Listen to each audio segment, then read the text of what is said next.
Welcome, everyone, to episode 82 of the Plastic Posse podcast. I'm JB here, and I'm so excited to bring this episode to you with my lovely co-hosts. We're 5 out of 6 today, but we're hoping to have a wonderful catch-up of a lot of things, from shows to builds to group builds and everything online. So definitely excited to get into it. I'm going to go around the room here and introduce who's joining me today. We're down one, as I mentioned. Our friend across the pond is a little under the weather, so we wish Jensen well. And on the line I have with me today, out on the West Coast, Grant, how are you today? I'm doing great. How are you doing? Absolutely fantastic. Going further east towards me. Scott, how are you today, sir? Our fearless leader. I'm doing fantastic. Good to see you guys. Wonderful. Master of Serpents, who lives just down the road. Doug, how are you? I am great, bundled up against the cold and ready to build some models. Nice beard you got going there, man. Oh, it's coming off today. No shave November is for sadists, I swear. Love it. And then lastly, holding down the Eastern Front, TJ, how are you today, sir? Pretty good. Just a little busy. I'm a single parent for the last couple days until I go out of town next week. So got a lot going on. Well, you've had practice at the Nats with the kids and everything. So He's pro level. Oh, man. So, we'll go around the horn again, but in reverse order this time. What's everybody working on? TJ, what's on your bench? I saw some pictures posted online. Looks like you got a demo this afternoon. Yeah, I do. I can touch on that in a second. The main thing I've been working on, though, has been my Sherman 3 that was supposed to be a Nats 2023 project, and it stalled for quite a long time. But after I got back from SMC, I've really jumped back into it, and it's a Fisher produced M4A2, so it has the welded angled driver's hoods. I used a resin conversion kit from Tiger Model Designs that our buddy Dave Hobbs gave me, because the one that I had bought was not good. So he hooked me up with an older one that was much better. I finally finished building it, building off a reference picture. I got it as close as I could get. There's some stuff I had to guess on. Obviously, I don't know everything about the vehicle. We had to guess on the turret manufacturer. So I just picked the one that looked cool, that had the most interesting casting marks. And I got it all painted up, base colored. And then I have to do the camouflage, because it's a 4th, 7th Royal Dragoon Guards who camouflaged their Shermans, even though it was against British regulations in Europe. They did it anyways. There's a really famous picture of one also in A2, right towards the end of the war. It's from the same unit. It's called Shaggy Dog. Brett Green actually built one in the mid 90s, and it's actually really good. It holds up by today's standards. I was looking at pictures of it the other day, and me and Ken Childress were like, man, this is actually this is pretty good for 1995. Because there was, it was a lot of it's resin, because there was no A2 back then. Easily in plastic form. But yeah, that's what I got going on. So I'm probably going to paint the camo maybe tomorrow, because I have my AMPS meeting here in about an hour and a half. I got to leave the house to get there. It's about a half-hour drive away, and I'm giving a demo on painting faces. I've never done an actual demo before. The closest thing I've done is what we've done at Nats, JB, where we talk about what we do, but now I get to actually, I guess, do it. I'm a little nervous because it's what I've always told Scott, I don't want to make videos because that's just not what I want to do. It's not me. I'm comfortable doing it by myself. So I am a little nervous about that, because we normally have 10 guys there. And I'm sure my buddy Pat Brown's going to video it, and I have to try to talk him out of it. But, because I don't do anything that no one else does. I just take what's out there and just do that. I mean, obviously I put a little bit of my own spin on it, but yeah, but they asked me to do it, so I said I would. I got one of the crewmen for the tank I'm working on now. I primed him up. I'm going to take him, and then I have a little 1/16 scale bust of he's a Union soldier of some variety. I can't remember what he was from. I'm going to take that too. So I'm going to do two different ways. The fast way with the simple, flesh colored paints, which I've always told lots of people, anytime I can, you don't have to just use the paint that says skin tone on it, because for one, skin comes in every color, and typically skin color paints are for white people, but they are convenient. So I'm going to do the quick method with that, and then one using what I call non-traditional paints. So none of the paints I use are actually skin colored. A little bit of mixing. It's all stuff I've learned from other people, and then I just apply it to what we do. So it should be fun. And then I'm going to go have some beers and eat dinner. on your Sherman. I think that might be my favorite build. Obviously you're not done painting it, but the attention you put into this, to the details and the welds. I mean, I think this one's top notch, man. Thank you. I would agree. It's probably one of the best builds I've ever done. I normally am not one for super detailing because I think most of it doesn't matter. But this one I decided, you know what, I'm going to go ahead and go all in. It helps that it's a lot easier to do now. Like all the OVM tools, I use the HD models tool set, and they're amazing. They're easy to work with. You literally have to do nothing other than clip them off the supports and glue them down.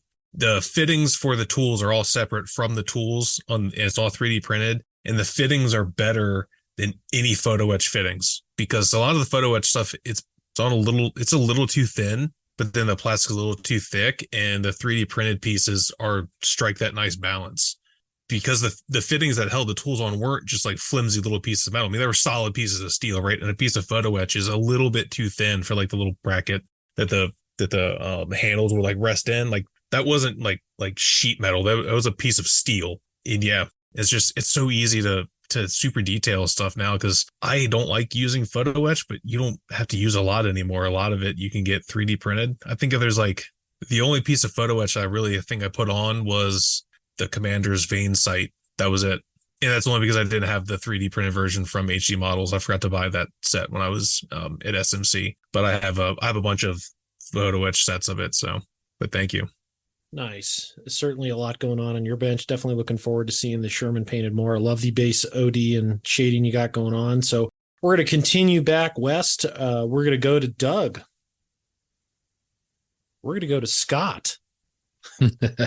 Well, I have been, we'll talk about this a little bit more later, but I've really been kind of all in on my facade. And when we were over to JB's, we were kind of working on those together, watching JB paint his, and that was really inspirational. But, I'm just going to echo what, Doug has said and John has said and Rick Lawler has said. It's a lot of fun. Anyway, we'll talk about that. But that's really kind of what I've been really focusing on my bench, and then still playing around a little bit with the Viper, but not really enough to talk about. So that's what I've been doing.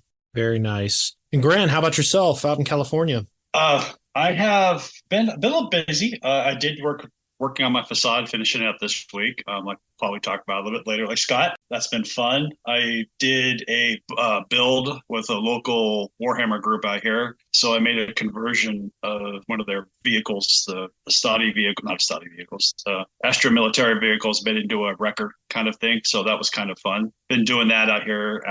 Painting a couple more figures, mostly World War I model seller figures. So that's been enjoyable. I've been reading a lot of Adam Wilder's book, which is great, and we'll have him on an interview here. Really excited about that. Now I really want to build a T-34 or a JS really bad. So I'm getting ready to do that. That conversion you did is wicked cool, Grant. That's really, I like that. I had really kind of thought about that before, but converting a Warhammer vehicle, that's pretty badass.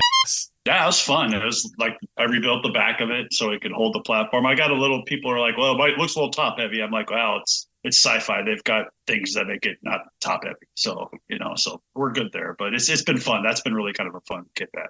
Nice. And then we're going to go back to Doug. Most of my big project lately has been cleaning the bench. I need to make sure I have space to work on everything I want to, and that's been kind of a problem. So the bench is clear. I did have a project started last night, which was absolutely one of the coolest things. My grandson was spending the night. He's 5, he's almost 6, and he wanted to build a tank. And I looked and I was trying to find something that was good, appropriate for a 5-year-old. And I actually sacrificed to him my Tamiya 48 scale Abrams M1A2. And I was actually really impressed. This little dude sat down and I actually had him cut everything from the sprues, and he was using the sanding stick to help clean up the sprue gates. And he cut out and assembled all 16 road wheels. He did everything. He put the little vinyl piece in to make the drive wheel work. Did it all by himself. He's very proud of himself. He had a lot of fun and he was very thorough. So that was cool. And it's a testament to Tamiya that even a 5-year-old with a little guidance can do this stuff. I'm not saying bashing anybody that builds Tamiya that's saying, hey, a 5-year-old can do that. I'm saying this is how good these kits are. Anyway, it was a lot of fun. And my next project, I do have something on the bench for the Modeling Insanity. They're doing a group build over Thanksgiving. I'm going to do a F4U1D Corsair by Tamiya. Awesome. That's great. All right, I'll wrap us up with the bench report. A lot of things going on my bench. This weekend I'm going to focus on really getting those 2 facades completely finished. I got pigeons left on the bake shop, and then I have a few bicycles I printed off last night for the Charvins. I got a little base plate to add to it for groundwork, maybe some ivy inspired by Doug's, and then put on a few bicycles and call it a day. They were a lot of fun. The Charvins, especially, working with those bright colors and bumping up rust tones and everything. It's been a learning experience, as Scott mentioned. So both of those have been going great. Actually, I think we're going to talk about the facade soon. So spoiler alert there. In addition to that, I am working on a Tamiya Alce G, also known as an F2. If I say that on Facebook, I'll be chastised, so I can say it here since this is our show. I'm saying Panzer IV F2. That's the Tamiya one with essentially the ball muzzle brake, I like to call it. I'm going to do a diorama with that and the RT diorama at the port scene, which has that big, large boat hull in it. So that's on the bench. Hopefully that is a AMPS 2024 finished project. And then also one thing I'm going to kick off very soon is something that Scott brought me, which was a Panzer I by Tacom. Scott actually builds models, people. You might not realize that, but he does build them. Finishing is another story, so that's why he tag teamed me in. And the goal is to have this finished by AMP. So it's the Panzer I by, I should just let Scott talk about it because he built it, but it's mine now. So, but Scott, it's what, Tacom with printed wheels. It's the Ausführung A with the 4 road wheels per side rather than the 5. And the reason is because the vehicle is going to be a pre-World War II vehicle.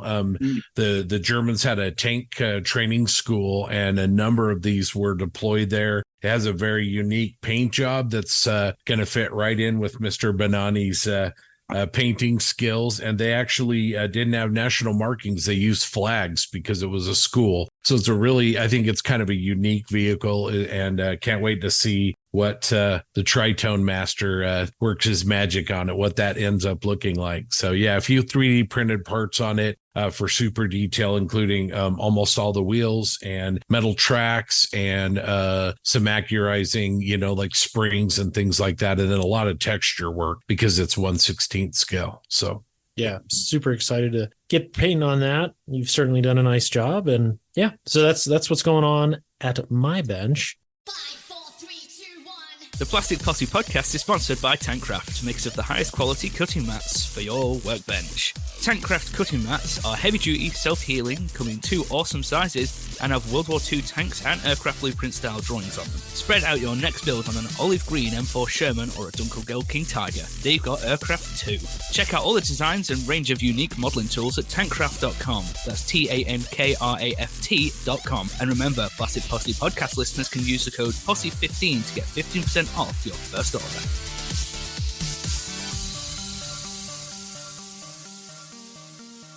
Okay, our first discussion topic was brought to you by a post on our Facebook group page. Barry Goss asked, with the show season winding down, how to pack and transport your models to a local, domestic, or international show, and how to deal with TSA and customs. That's a great question, Barry. I think a lot of us on the line here have experience with that.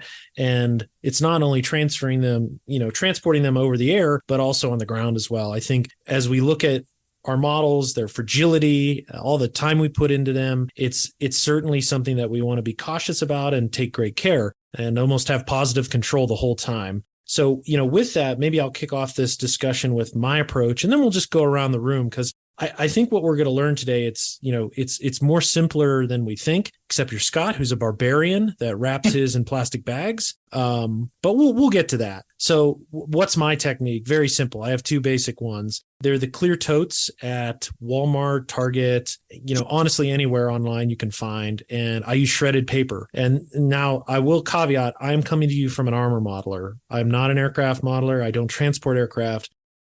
shredded paper, I would advise against that. And I can talk at the end about how some of my modeling friends transport their aircraft. But for armor, think of this stackable, clear totes. Honestly, you might be able to find some good ones right now because of the ornaments. So you can find the ornament, like stackable ones. Those are really good for armor. Put a little bed of shredded paper in there and just sit your tanks on them. You're like, what if they move and scratch each other? I'll be honest, if you leave an inch between them, they'll settle into that paper and they're not going to bump into each other from regular transit. And this is speaking from someone that's driven across the country with his collection, drive to shows all the time. And then also I've flown with this technique as well. The biggest concern you have when flying in that regard is people think you have lizards with you or snakes. And then the other method I've used recently, and it's mainly I'm using it because it's like a little bit more personal, is I've made a couple wooden boxes. Either I've bought them pre-made from Hobby Lobby or I've made them myself, paint them black, and then I throw stickers all over them. And then what I do with the inside is I coat it in felt. So just cut out sheets of felt, white glue it to the sides, and then I put my models in there. And for an armor, I just put them in. And then usually I don't foam the outside because the felt is enough padding and softness that it's not going to harm the model. But if there's room in between those vehicles, I'll drop a little piece of packing foam in between them. But I'm again, not terribly concerned about them moving because that felt grips onto those tracks really well. So if you're an armor modeler or vignette, I think this method would work well for you. And I say vignette because the models I took to SMC were on bases, and I literally just put them in the box and then put foam around them to kind of pop, keep them secure. One comment I will say that's very, very important is the type of box you have. TJ will just discuss it, like they tipped over his. When I build a wood box, I always make sure that when someone looks at it, they never want to turn it on its side. And what does that mean? The base is wider than the height. It just makes it, it just looks like, oh shit, I'm not going to turn this over. I think that's a key thing. And then one of the other things I'll mention is not only packing your models, but when you are going through TSA, always put your bags in front of your model box. You never want it touching someone else's bags in front of you. Now, granted, you'll have somebody's bags touching behind you, but my logic is you're going to get through that security scanner before the person behind you, obviously, most of the time, odds are in your favor. But you want to make sure that there is a delineation between your model box and the people's bags in front of you, because on more times than not, the most concern I have is not TSA. I've been very fortunate. It's around the people around you, and they're rushing, they're stressed, they're going to grab their bags and run off. So you always want to make sure when I put my model box in, I put a bag in front of it. And that way, the people in front of you, if they rip their bag out, it doesn't catch on your box and topple it onto the floor. It'll just hit your book bag and it'll be fine. I think that's what happened to Jensen coming into the Nats 2 years ago, where his box was touching someone else's bag. They ran up and grabbed it, ripped it off. It flew on the floor and exploded. That person didn't give a care and just ran off to their flight. So I think that's the most important thing, is not keeping that separation. And then also an important thing, just treat TSA with respect. They're good people. They're stressed out. Their jobs are tough. And if you want to ask like, hey, this is fragile, just have a polite conversation with them. I found 10 out of 10. They're very accommodating. And most of the time they know what the hell they're doing, because a lot of them I've ran into more times than not, like war gamers. Oh, is that Warhammer, man? So my long story is be kind and courteous to TSA. Always have a bag in front of yours when going through the airport. And then for armor modeling, using that felt lined box or an ornament box with shredded paper under it. So I'm going to pause there. I'm going to turn it over to Grant, who uses a more, I will say, professional special ops approach to transporting your models. I have two ways. I have the plastic when I go local. So like John does, I do put museum, I think it's called museum putty. It's a white putty that I got off of Amazon. I think TJ is the one that brought it up in here one day, and I looked for it. It works really well. It holds spaces really well and tight. And I use packing foam. But when I travel to shows, I have actually a Pelican case, which is a big, sturdy, made for exploration cameras, stuff like that. And it's all inside. It's foam and separation. So I use that. And I really don't have to do any much more than that. I just put some foam on top to make sure there's nothing bouncing around. But that was a Christmas gift a couple of years ago. So I wouldn't recommend that. It's pretty expensive, but it's worked out great for me. I love it a lot. It makes my life a lot easier. With figures, on a base is a little different. Like I said, John's idea of the box is a great idea. Make sure that the base is bigger, base is larger than the top, because then people can't like want to tip it over and throw it around and look for it. I would suggest TSA does allow people they'll do a self-check if you ask them. Instead of running it through the x-ray, you say, hey, I have something here that's kind of fragile. Do you mind doing a self-check? And 99% of the time they'll say, yeah, no problem. And they'll take it and they'll check it. And you can stand there while they check it.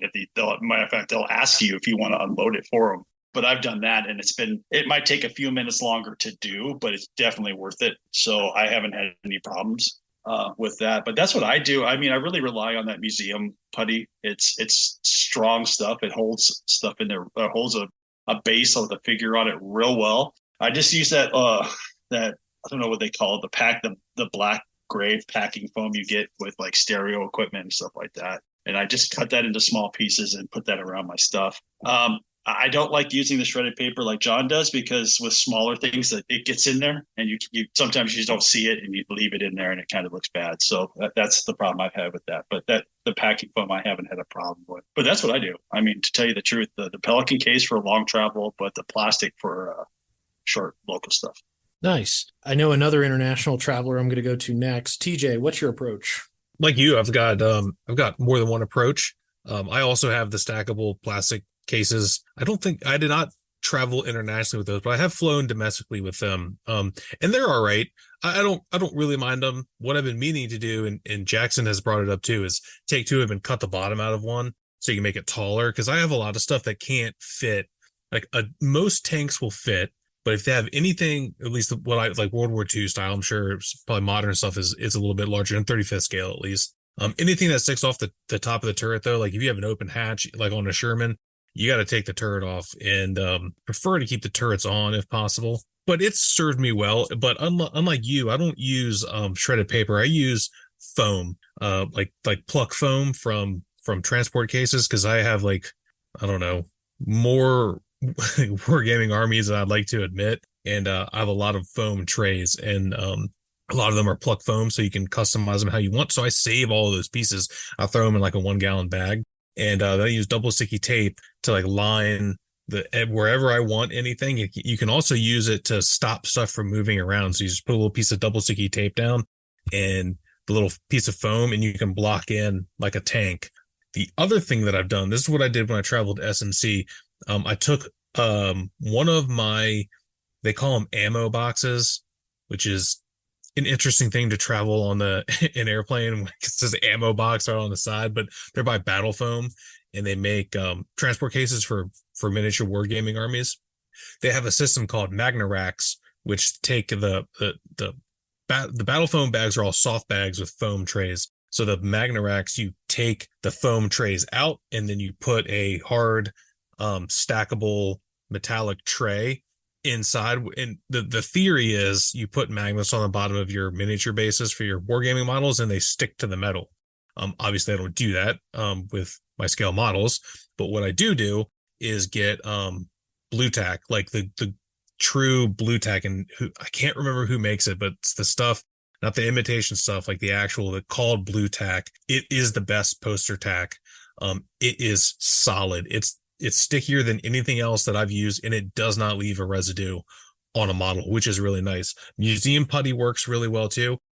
I've used a couple different kinds. The second type I used is better than the first type I used, which says it doesn't leave a residue, but that's not true. It definitely did. And luckily it was just like on my plinths, so it doesn't really matter. That doesn't matter when you're displaying your miniatures. But I'm glad I didn't use it to actually secure any model down, because it would have left a sticky residue on it. Now, the blue tack does not, because all my Sherman that I brought with me to SMC, I mean, anyone that's built Asuka Shermans knows that there's not a positive locking mechanism like you would see on a Tamiya turret for Asuka kits. They just sit on the base, and you keep taking it on and off. It eventually will. It seems like it kind of loosens. I took a little ball of that and I stuck it in between the turret and the hull on the backside from the side I wanted to play it, just in case. I mean, I tested it first on to make sure it didn't do anything, and that held the turret in place for when John said the TSA guy I set it up upright, and he was like, I'm just going to put this on its back. It fits through the x-ray machine standing upright. It kept the turret on there, and it kept everything, because I used it on all four corners of everything I brought had a base, and I stuck it on all four corners, and that thing was sideways, and everything was still stuck to the bottom of the rack with the blue tack just on the corners. So that's probably one I'm going to use more often than not. I mean, obviously when I travel locally, sometimes I'll just throw it in an open tub if it's got antennas on it, because it's going to sit on the floor of my truck and it's not going to go anywhere. Obviously I put like a towel or something padded down on it, but airplane travel, and especially international travel, that's what I do. And I can't remember, I think it was you, JB, that mentioned it. I've also, or it might have been Grant, I've also had my stuff hand checked. I've done that once. I will not do it again, because they did not give me the opportunity to take everything out, and the lady took everything out. And I warned her that everything is fragile, and she was careful, but still, she took out, I think it was when I flew to your house earlier this year, John, I brought 20 things with me, a lot of figures and a bunch of other stuff, and she took every single piece out. And I'm like, just watching, biting my nails. I'm like, she's going to F something up. I know it. And she did not, and she was very careful. But yeah, every other time, right through the x-ray machine, other than the one getting tipped over, never had any issues. And like you said, I keep my stuff with my stuff, so no one else will come over there and knock it over and do all sorts of nonsense. Yeah, I echo a lot of what you said. We'll keep going around the horn. We'll go to Doug next. Well, my travel experience is mostly just driving. I've never flown a model. I didn't take anything with me to San Marcos. So, you know what? It was just plastic tote with locking lid, or the snap lids on the side so that the lid just couldn't come off. I just had rolled or crumpled up paper towels in the bottom. That's all I did. I don't think it gave it the support that it really would need if I was doing more than just putting it in a car and going. It didn't get shaken too much, so I was safe. We'll see. One of these days, I'm sure I'll travel a little more extensively with a model, and I'll have to figure that out. But I'm listening closely what you all had to say, and I'm thinking about a friend of ours, John Vitkus, who's transports a lot of his stuff using Legos with some parts, some foam in there to help snap everything, but the Legos actually help hold it all in place, and then he just pulls the Lego pieces off the base, and there he goes. He's got his model. Kind of interesting. I think that's something that I would consider if I had Legos. But anyhow, that's great, Doug. No, and I think you speak for a lot of people, so it's great to get that perspective as well. I think Legos, that's a great idea, because you can, make any shape. Most things I guess are square if you're taking tanks anyways, but yeah, build a little wall out of Legos to divide everything. Is that what he does, Doug? Yeah. He has the big Lego base, and then he'll stack however many he needs, and then he'll have a piece that goes across the top with some foam on it. He does mostly aircraft that'll actually hold the wings in place without letting them slide around. Yep. And it's really kind of interesting, and it works well. At least I don't know if he's ever flown like that, but I know in road traveling he does great. He gets everything where he needs them to be. Yeah, that's a great idea. Yeah, a lot of the airplane guys use Legos because they can stack up above the antenna wire, so it's covered, so everything is completely safe. So it's great. Scott, how about yourself? Yeah, probably echo, John's comment about me being a barbarian. I think that goes to how you're getting there. If I'm just going to jump in the car and go to a show, and also your model, right? It's easy to pack a snow speeder, grab a piece of bubble wrap or a paper towel and kind of gently, wrap it in that. Obviously, that's not going to work for a plane trip. I think to echo about plane travel, I think, the main thing is anticipate. Make sure your plastic tote is clear so the TSA can see into it. What I did when I went to MMSI is I actually printed a flyer for the show, and I put it, I laminated it on the top of the lid, and I also wrote on the side, plastic scale models for competition, please be careful. And then I showed up really early, and I happen to know a couple of hacks. I know the operations manager for the Salt Lake International Airport for one of the airlines, and he gave me some tips. So I showed up early and went through a TSA station that was hardly used and got to have a conversation with people and make it easy. And then, like John said, make sure you got a bag in front of your stuff. And I made sure when it went through the x-ray machine to ask him to put my laptop bag on the top. So what happened to our friend Ian Bonner? didn't happen where the X-ray machine actually eats your model case. Going back to John Vickus, another thing some of the local guys do when they're driving is they'll take a piece of very dense foam and then they use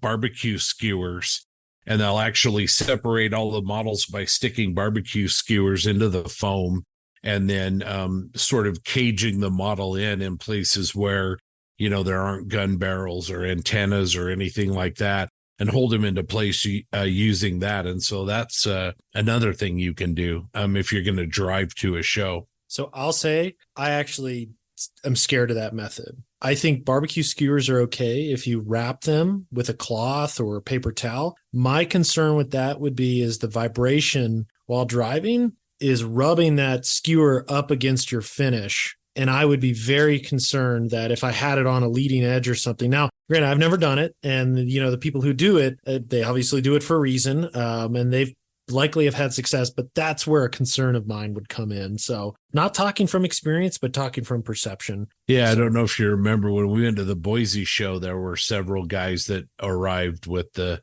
barbecue skewers. But yeah, I hadn't thought about that. But I'll have to ask, shout out to Rich Magoni. He's a really good 72nd scale aircraft modeler. He uses that a lot. So I'll have to touch base with him and see if he's had any issues with that. Yeah, that's why I said some good modelers use it and they continue to use it. So I'm probably mistaken, but happy to be comforted and knowing that if you use that method, you don't risk anything. This has been a really great discussion. I think I'll end with two quick things. For aircraft modelers, one other person I wanted to shout out was Barry Numerick. He builds a lot of 72nd scale ME-109s, and the way he transports them, which I've always found ingenious, is he takes cookie trays. So think of your 4-inch deep, probably 10-inch in diameter cookie tray, and he'll put foam in there, very similar to kind of Lego approach, but he'll prop up the wings with foam and then have a flap that essentially goes over the wing that he tacks in so that ME-109 is held on both wings and the tail. And I think he usually fits just one or maybe two in a tin, but he's certainly traveled international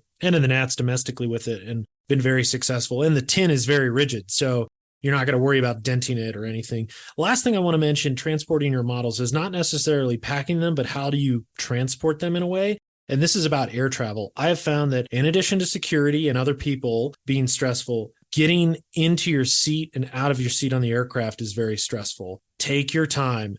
Do not, if you piss somebody off by taking an extra 30 seconds, just do it. It doesn't matter. What I find is I always prefer an aisle seat. And what I do is the first thing I do is when I get in there, I always put my models at my feet because I only carry one box on. But when I get to my seat, the first thing I do is I'll put my box on the floor and then slide it into the area. And then again, when we land, the first thing I do is honestly, right when we're pulling up to the gate, before they turn off the fastened seatbelt light, I'll slide that guy out, pick it up and put it on my lap. And then within a 5-10 seconds, they'll ding, the seatbelt sign gets off and all hell breaks loose. So I try to do those little things beforehand because those are the most stressful points of the journey. Security is not bad, knock on wood. It's those moments in tight quarters where you're with anxious and, dare I say, rude people a lot of times because there's always those 3 or 4 people that are like, I'm going to get up as soon as possible and move 3 feet because that's why that's how I can get off the airplane faster than everybody. So just patience. It's okay to piss people off. It's okay to make them wait 5-10 more seconds. Just be careful in those transition points.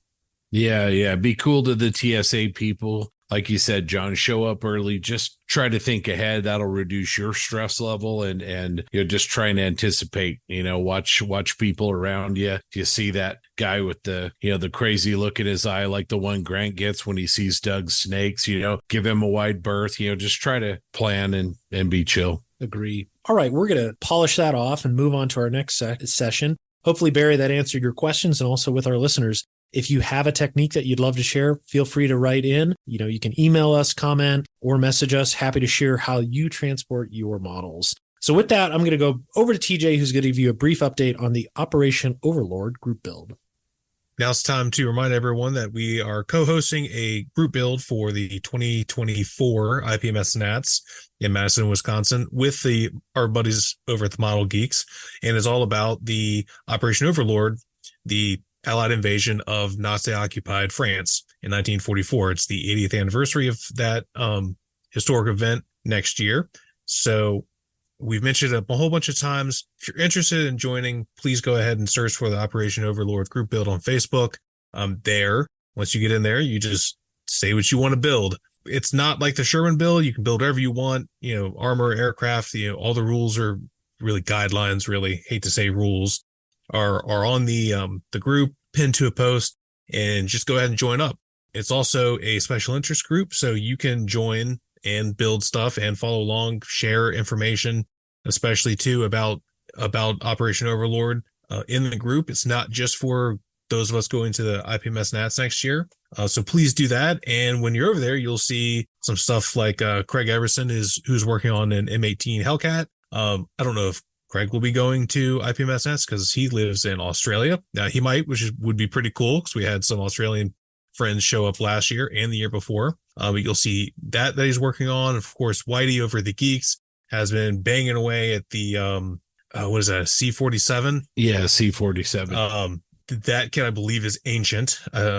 So and he's doing a pretty good job. And then another one that's been posting a lot is William Diedig. I think that's how you say his last name. He is working on, I can't tell what kind of airplane that is. I think that's a Mustang. It's hard to tell from the picture. I'm pretty sure that's a Mustang. I could have checked the the list because I know it's on the list. But yeah, he has started to lay down the invasion stripes. So that's what's going on over in the group. Please check it out and join up. It's pretty cool. And like I said, this is also a special interest group, so it's not just for the group build. So after NATS next year, the name of the group will convert to special interest group, and it's still that now. It's already registered with IPMS USA, so please feel free to share anything related to Operation Overlord in the group. Thanks for that, TJ. Definitely an exciting group going on over there. If you do participate, we'll have a little token of appreciation at the event that we'll all we'll give out to everyone who does. And yeah, going back to Bill Diedig, he's a friend out of Pittsburgh. Super stoked that he's participating. His Mustang is looking sweet. So with that, we're going to go over now and cover something that we're going to be wrapping up very soon, and that's the Facade Group Build with AK Interactive. So if you've been following along on our Plastic Posse group, you've seen a bunch of people post. It's been an awesome time. I think what I'd love to do is go around the room and just get a progress update, or if you haven't started, TJ, you can tell us where you're going. That's not true. That is not true. So I have started. Actually, there's still time.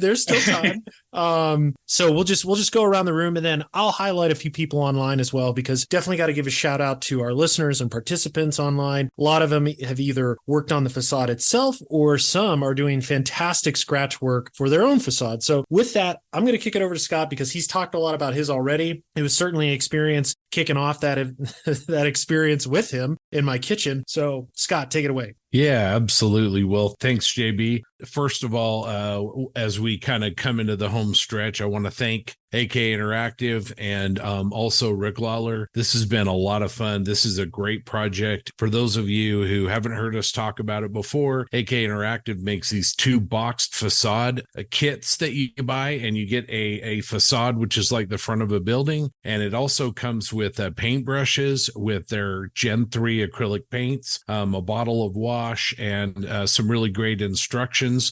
The instructions also have a QR code that you can scan to watch videos that will help you with techniques. They're just a lot of fun. They're a great opportunity if you're like me and you don't do a lot of acrylic brush painting, where you can really learn things and you can learn new techniques. And you can sit next to your friends while they're cooking Italian food, and they can ask you why you're so slow while you do yours. So it's a lot of fun. Now it's great. I did the Charvins, it's called. It's kind of like a worn down building. Has some wooden doors, and it's kind of more of a decayed look. And then there's another one that has bricks and windows and doors. I'll let some of the other guys talk about that one.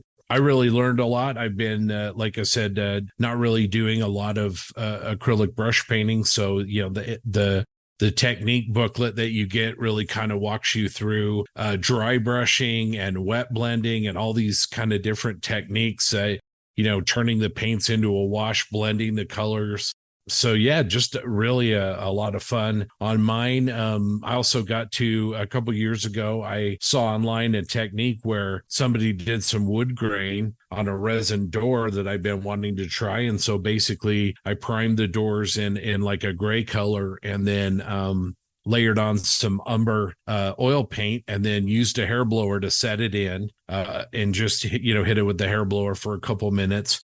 And then I took a broad square bristled brush and also a Q-tip, and I burnished each individual plank of wood individually to give it a little bit different sheen and also a little bit different color of brown. And the gray primer underneath, kind of makes it look like very old, distressed wood. And so I was able to try that. That was a lot of fun. And just a really great experience. We'll all post pictures of these that we're talking about them on the Posse page. We kind of are wrapping this up on or around Thanksgiving. So take a look at the Plastic Posse page, and you can check out what we're doing. But let's. I'm going to kick it over to Grant. I know you've been working on yours, Grant. So how's yours been coming along?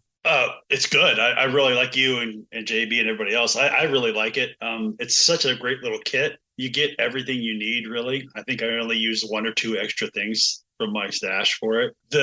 I was kind of scared about sitting with the bricks, and then I just started painting one night, and it was probably one of the most soothing nights I've had on a table in a long time, because it was just sitting there painting different colors on bricks was nice. It was just different. It was fun.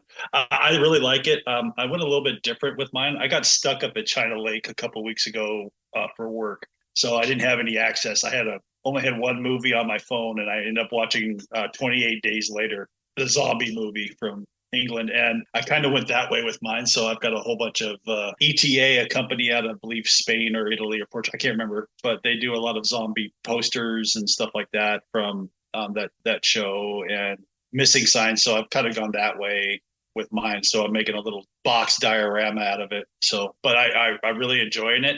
It's been a fun time, and I can't thank AK and Rick Lawler enough. It's one of those things. At first I was like, another, but this has been fun. It really, really has been a fun build. Seeing what JB did right away with his, and Doug too. Oh my gosh, they were great examples. Great inspiration for what mine too, is that they both jumped on this really quick, and they did some really great work. And JB, I think, made two of. Oh, you did make two, yeah. And so it's been great. And Rick Lawler, some of the other guys out there, Grizz made a log cabin. And there's a whole bunch of that, and I'm sure John will talk about some of the other ones. But it's been fun. I really enjoyed it. So it's definitely. I'm trying to push to make it to Wednesday or Thursday, so it'll be there close. So that's all I got. Let's pass it over to Doug. Doug, where are you at? Well, mine's done. I finished it pretty early on. I didn't realize we had a start date, and just started. Probably started about 10 days early. Followed AK's directions. I did get a little creative with some streaking after the fact. Just had a good time. The one thing that I felt like it needed a little extra.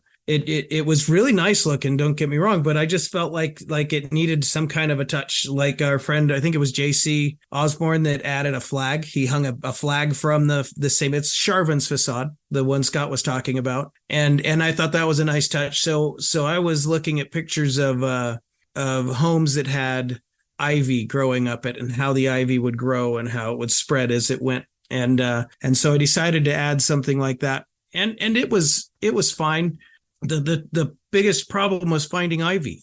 Everybody seemed to be out if you were looking for the real good stuff, like AK's ivy. I couldn't find it anywhere except in Spain, and I really wanted to get this done. So I went to one of the big box hobby stores. You can go to Michael's, you can go to the Hobby Lobby, something like that, and found they have like scenery stuff for railroads, for model railroads. And so I got some vines from them. It's not the best looking stuff, and I had to trim out some stringy elastic strings that kind of held it together, but I was able to stretch it out and place it where I wanted. And I used a little bit of floral wire to give it some shape to like make it go the directions I wanted to go and stay there. And then I did a little like dry brushing, placed a different texture of leaf in a couple spots, and then dry brushed a little more so that it has some depth to the colors, and the ivy looks a little bit more like like natural rather than a solid single color, because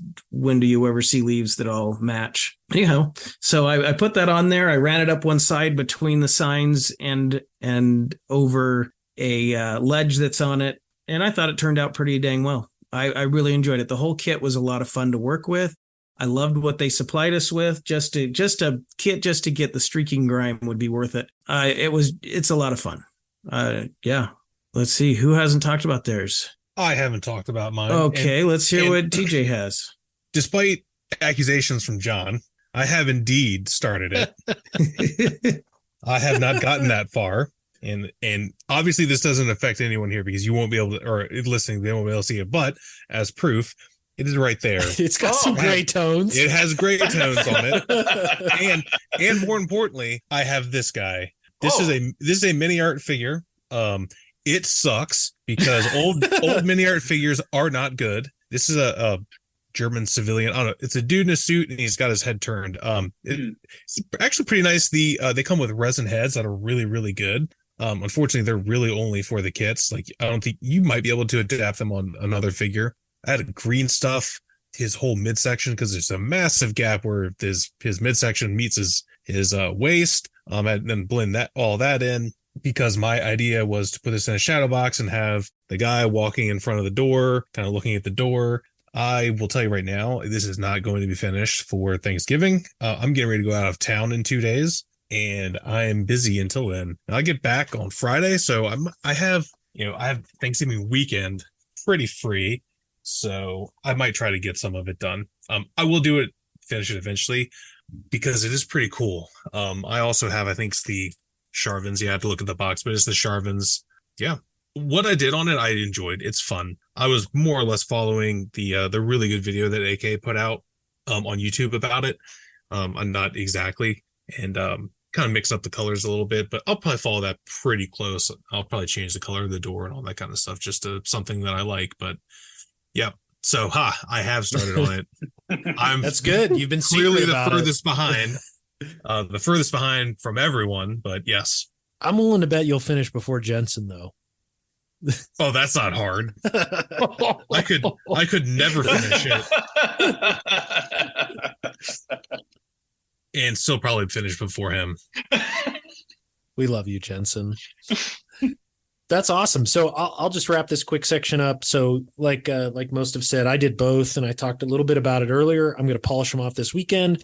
A 5x7 shadow box is the size shadow box you need if you want to incorporate that into your build. But they've been great. I have, like TJ had mentioned, I've followed not only their little instruction manual, but the videos that they have online. So if you do own one, there is a QR code on the back of the instructions. Be sure to scan that. It'll take you to a video on YouTube that'll show you how it'll fill in some of the gaps, especially for the Sharvins. I was trying to figure out how they painted the doors, and the video gives you a little bit more information on that, which is great. So both have been a lot of fun. I've tried to incorporate some unique things. So on the hotel / old bookstore thing, what I did was inside the boxes are all labeled model kits based on, what we've talked about here. And that's a little personal style of mine.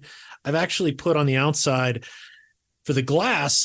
I didn't do a bookshop. I did a cake shop. And some people are like, well, why do you have models in a cake shop? Well, it's my model. I'm going to do what I want, but that's for my wife. She does a lot of baking. And to be honest, there's 2 really great decal sets on Amazon. If you type in like 1/35 scale storefront decals, there's 2 sheets on there. They're $10 a piece.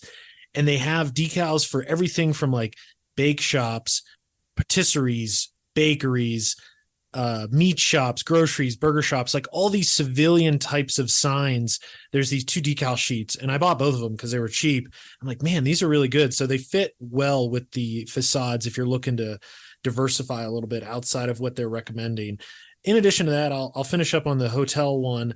There is a black cat, homage to the cat we lost recently. And then there's some mice on top of the boxes as well. So I downloaded some STLs from Cults, printed those out. I had to eyeball the mouse because he was 1-to-1 when I put him in the printer. So I just kind of scaled him down and put him next to the cat to make sure it's about the size. And I printed a bunch of different sizes as well. So that's on the hotel bake shop or cake shop, model shop one. And then on the Sharvins, I'm going to do a little dirt road out front I recently, just last night, printed out some 35th scale bicycles. So I have some bikes, some bent rims. So the idea is I'll put some of those out front and it'll be kind of like a bike shop. But both have been a lot of fun. Looking forward to getting those polished off and moving on. And then before I leave this segment, I do want to highlight a lot of the folks that we have online that have supported this group build, have been absolutely fantastic. Obviously, Rick Lawler goes without saying. He has done a couple, the Sharvins with that very artistic look, and then he did the Warhammer one, which I thought was fantastic as well. Other people I want to call out is Robin Van der Sunday. He did the Sharvins, really great work there. He was one of the first to finish, I think. In addition to that, Marco Lips doing a freaking really cool dare I say, I'm trying to understand the facade. You know, it's got a bunch of sandbags all over it. It's got a cool sign. So he is doing a fantastic job at a really unique scratch built one. Obviously, JC with the flag, as Doug mentioned. And then I'm looking through the group as well. Nuke Man Mike's progressing. I know Mike's not going to finish, but he's made some really great progress, and I'm super stoked that he's following along. In addition to that, Zach Grizzle was mentioned. He did a absolutely fantastic wooden log cabin with snow. It's got the moose skull out front, and he's sculpting a figure. That guy just gets better and better. And then I think it's a hunting cabin. Oh, nice. Based on his grandfather's hunting cabin, if I'm not mistaken. That is cool. That is really cool. He's crushing it, and he's taking a lot of feedback from us, and probably some shit too in there. But he's been just doing a killer job on it. Jackson hasn't posted much online, but I know he's working on his as well. He's got a little twist to his for us armor modelers, which I really enjoy. And then also Billy O from AK joined in, which is awesome to get the support from the mothership. Doug obviously finished his. Kenneth Childers is doing a unique one, a corrugated steel, and then a really old garage door that he has freaking nailed the wood. He's got like a plywood piece on it. The way he's done the laminations, or delaminations, I should say, on the wood grain is freaking killer. We also have Martin Holst. We also have Martin Holst, which has done a hanger facade, which is great. John Everett doing something weird with a dinosaur, as always. What would John Everett do? And then other people I definitely want to call out are Pat McGrath. He's doing two. One of them was a flagstone type of building, and then also a brick. We have Christian Jacobs, who did the Sharvins. We have Scott Dimmick, which did an awesome like street scene that I think he's going to incorporate with an armored vehicle as well, which is pretty cool. And then obviously Jensen, if he finishes, just kidding, Jensen, we love you. And then going through and scrolling down. Eric Brubaker's got one. Yeah, he really amped his up with a lot of extra parts, and did a great job on his. Moritz Fenson did one. He did the bookstore, which he did a fantastic job appreciating it. And then he incorporated in a frame, which is great. Christian Wolf is working on one. And then Robert Blocker has shared his work as well. So overall, a really great participation, a lot of fun happening in the group. Please continue to post. We'll say Thanksgiving is a soft deadline, but this is something we definitely want to continue post Thanksgiving. There's certainly great learning tools, and we encourage everyone to go online, check out the AK facade. If buying something pre-built is not your thing, feel free to scratch build, chime in, contribute. We'd love to see your work, and just thank you again for the wonderful work that everybody has shared. It's been a lot of fun to follow along. All right, next up, we're going to go to upcoming shows. Scott, tell us what we have on tap. Yeah, you bet. Well, we churned through a whole bunch of shows, and the fall show season, as usual, did not disappoint, but it's time to kind of turn our eyes to 2024. We're going to start out with the third annual Winter Blitz show that will be held January 20th in 2024. You can get all the details there at www.winter-blitz.com. That show's in Texas. It's a really, really good one. It seems like they're really building that into something special. Of course, we've got the 2024 Model Mania show. It's going to be held February 17th and 18th at the Museum of Flight in Seattle. Our buddy Jim Bates is the one kind of leading the efforts on that. You can check out the details on Facebook at the Northwest Scale Modelers page. And we also have the AMPS 2024 International Convention, which will be held April 11th through the 13th at the Century Center in South Bend, Indiana. Obviously, details can be seen at www.amps-armor.org. If you have show that you're planning or a part of, send us the details over to plasticpossePodcast@gmail.com. I know we have Commies Fest. We haven't seen a date on that. At least I haven't. And any other shows that are coming up in the spring, let us know, and we'll talk about them here. So yeah, that's what we're looking at right now. Awesome. Thanks so much, Scott. Really appreciate that. All right. Next up, feedback. I'm going to kick it over to this master of serpents, Doug. Take us away. All right. Thank you very much. Well, speaking of shows, James Adamson asked us to talk about his show. I don't have any information on it other than it's going to be May 4th. They're going to have dual themes this year, which is May the 4th be with you, which is the best theme ever, and adversaries. They'll be doing a Best in Show Mecca award and implementing a gold, silver, bronze. And that's how they're going to go about this one. So yeah, we'll get more information to you as we get it. Our last interview we did last episode, we interviewed Gary Baker, and regarding people being intimidated to show their work, he shared us this quote in a message after that show dropped. This quote is from Theodore Roosevelt. He said, "It is not the critic who counts, not the man who points out how the strong man stumbles or where the doer of deeds could have done them better. The credit belongs to the man who has actually been in the arena, whose face is marred with dust and sweat and blood, who strives valiantly, who errs, who comes short again and again, who spends himself in a worthy cause, who at the best knows in the end the triumph of a high achievement, and who at the worst, if he fails, at least while daring greatly, so his place shall never be with those cold and timid souls who never knew victory or defeat." That was from Gary Baker, quoting Theodore Roosevelt. I guess the point is, don't be afraid to share your work, folks. Matter of fact, come over to the Plastic Posse page and share what work you've done, and ask for input if you want it, and just be there and share with all of us, because we all enjoy seeing what you all have to do. One more thing, we're going to talk Casey Gray. He says, "Howdy, I'm a longtime lurker and listener. I kept telling myself I'd contribute when I had something worth posting. Recently finished this Maquet raccoon, and I'm pretty happy with how it turned out. It turned out to be a great motivator, and I'm already working on an A8R8 to pair it with. I'll try to do a better job of posting some progress pictures of that one, as I'm planning a few special mods on it. A little bit about me, I'm mainly a sci-fi guy building Star Wars, Star Trek, and Maquet subjects, but I do like to start and occasionally finish an airplane or a tank. My favorite part of the hobby is the community aspect. I never imagined attending my first club meeting would lead to so many incredible friendships. I've been with the Tulsa Modelers Forum since 2017 and have served as the club president for the last 4 years. I was recently named the IPMS Region 6 coordinator and look forward to working with all the clubs in Oklahoma, Arkansas, Louisiana, and Texas. Love the podcast. Keep up the amazing work." Thank you, Gary. And your raccoon is beautiful. I love that. You did some fantastic work on that. Yeah, he also got some pretty great feedback from Lincoln on that as well. Yeah. Lincoln said he's going to steal a couple things from it. So that's a pretty big honor. Anyway, so that's our feedback for today.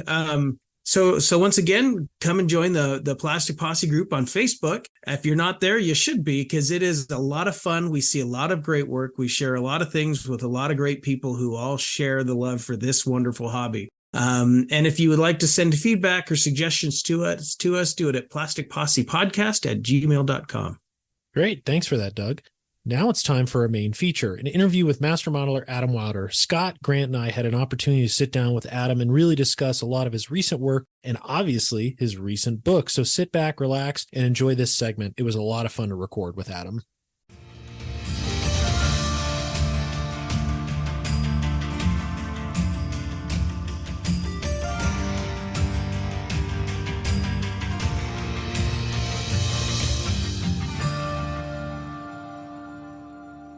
All right, everybody. Well, we are honored today to be joined by a great friend, and we haven't talked with him in quite a while. I have John Bonani with me. I have Grant Mayberry with me. How you doing, guys?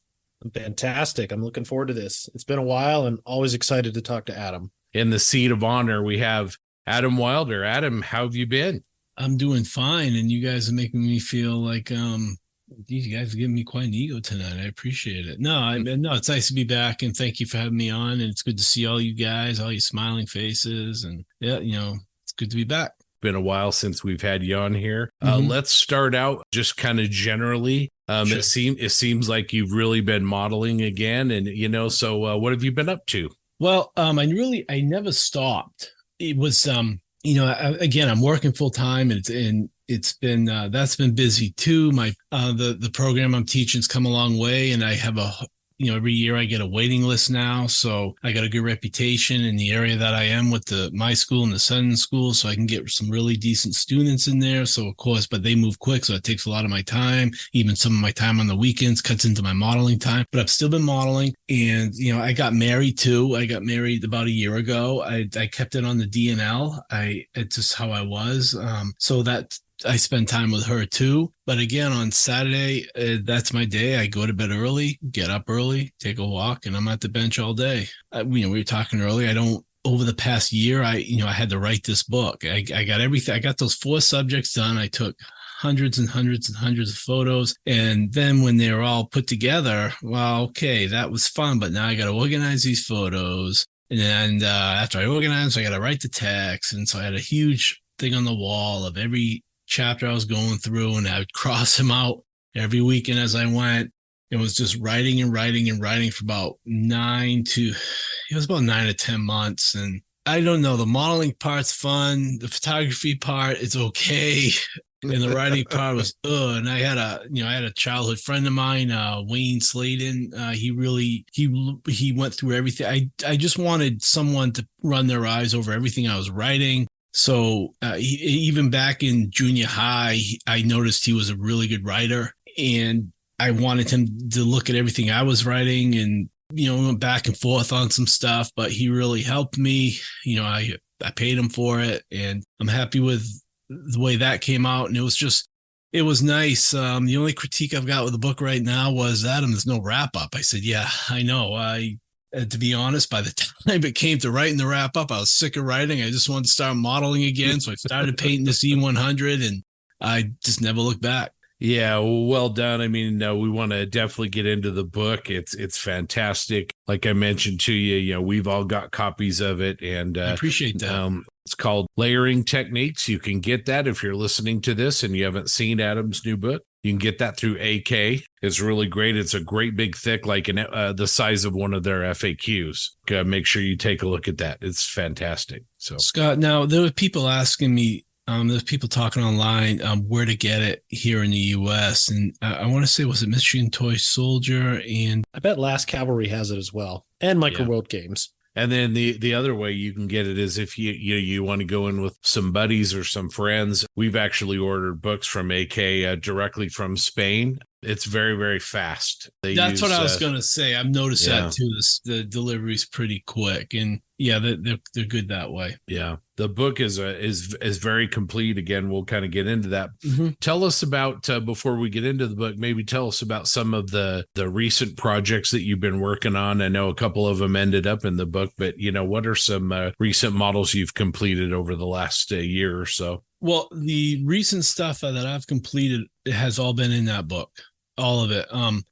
I just happened to be doing a lot of theoretical Soviet subjects. I've always loved Soviet armor since I was very young, and I was talking to I think it was Fernando one day. We were throwing emails back and forth. I just say, look, I got these 4 subjects started. They were all shelf queens. It's stuff like a lot of the modeling I enjoy doing too is like on a Saturday night after my wife and I watch a movie. I'll come sit down in the modeling room and I watch videos on YouTube, and or I watch like old 80s retro horror flicks, stuff like, Amityville Horror or whatever stuff, the old stuff we grew up with, or The Thing or Fright Night, stuff like that. And I'll just take a kit that I don't even really know if I want to finish it or not. I just want to see how it looks outside the box. Just you start dry fitting the pieces. So I'll start putting it together. I'll start texturing it, redoing the weld seams, because that always takes a little bit of work, especially with some of these trumpeter kits. And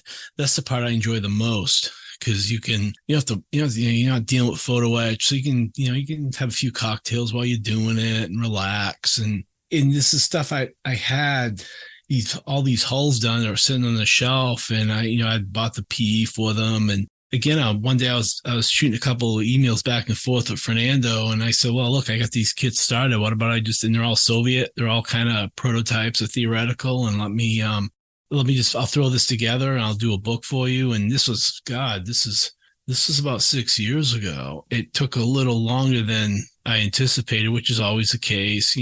I worked with Yvonne Cocker, and he came up with some of the ideas for the figures and everything. And, I was lucky to have him to speed up the time on that. Like I said, I got everything done. I put it up on social media, whether it's my Instagram page or I put it on Facebook, and, you always generate conversation, and people seem to like what I was doing, which I was lucky. And so I just threw everything together and made this book, and I'll stop my rant right now. You're not ranting at all. Yeah, John, let's just get into it. Let's talk about the book and go from there. Yeah, that sounds good, Scott. So I'll just start off, Adam. I think you're such a tease. And I say that because your Instagram profile, you just like to sprinkle those nuggets out there on what you're working on, your hyper macro shots. And it's like, I want more.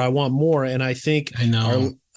But now I do have more. I think our listeners are pleased. And I know the modeling community is too at large around your book. I'll say It was definitely at the top of my list of things to buy at SMC. Thank you.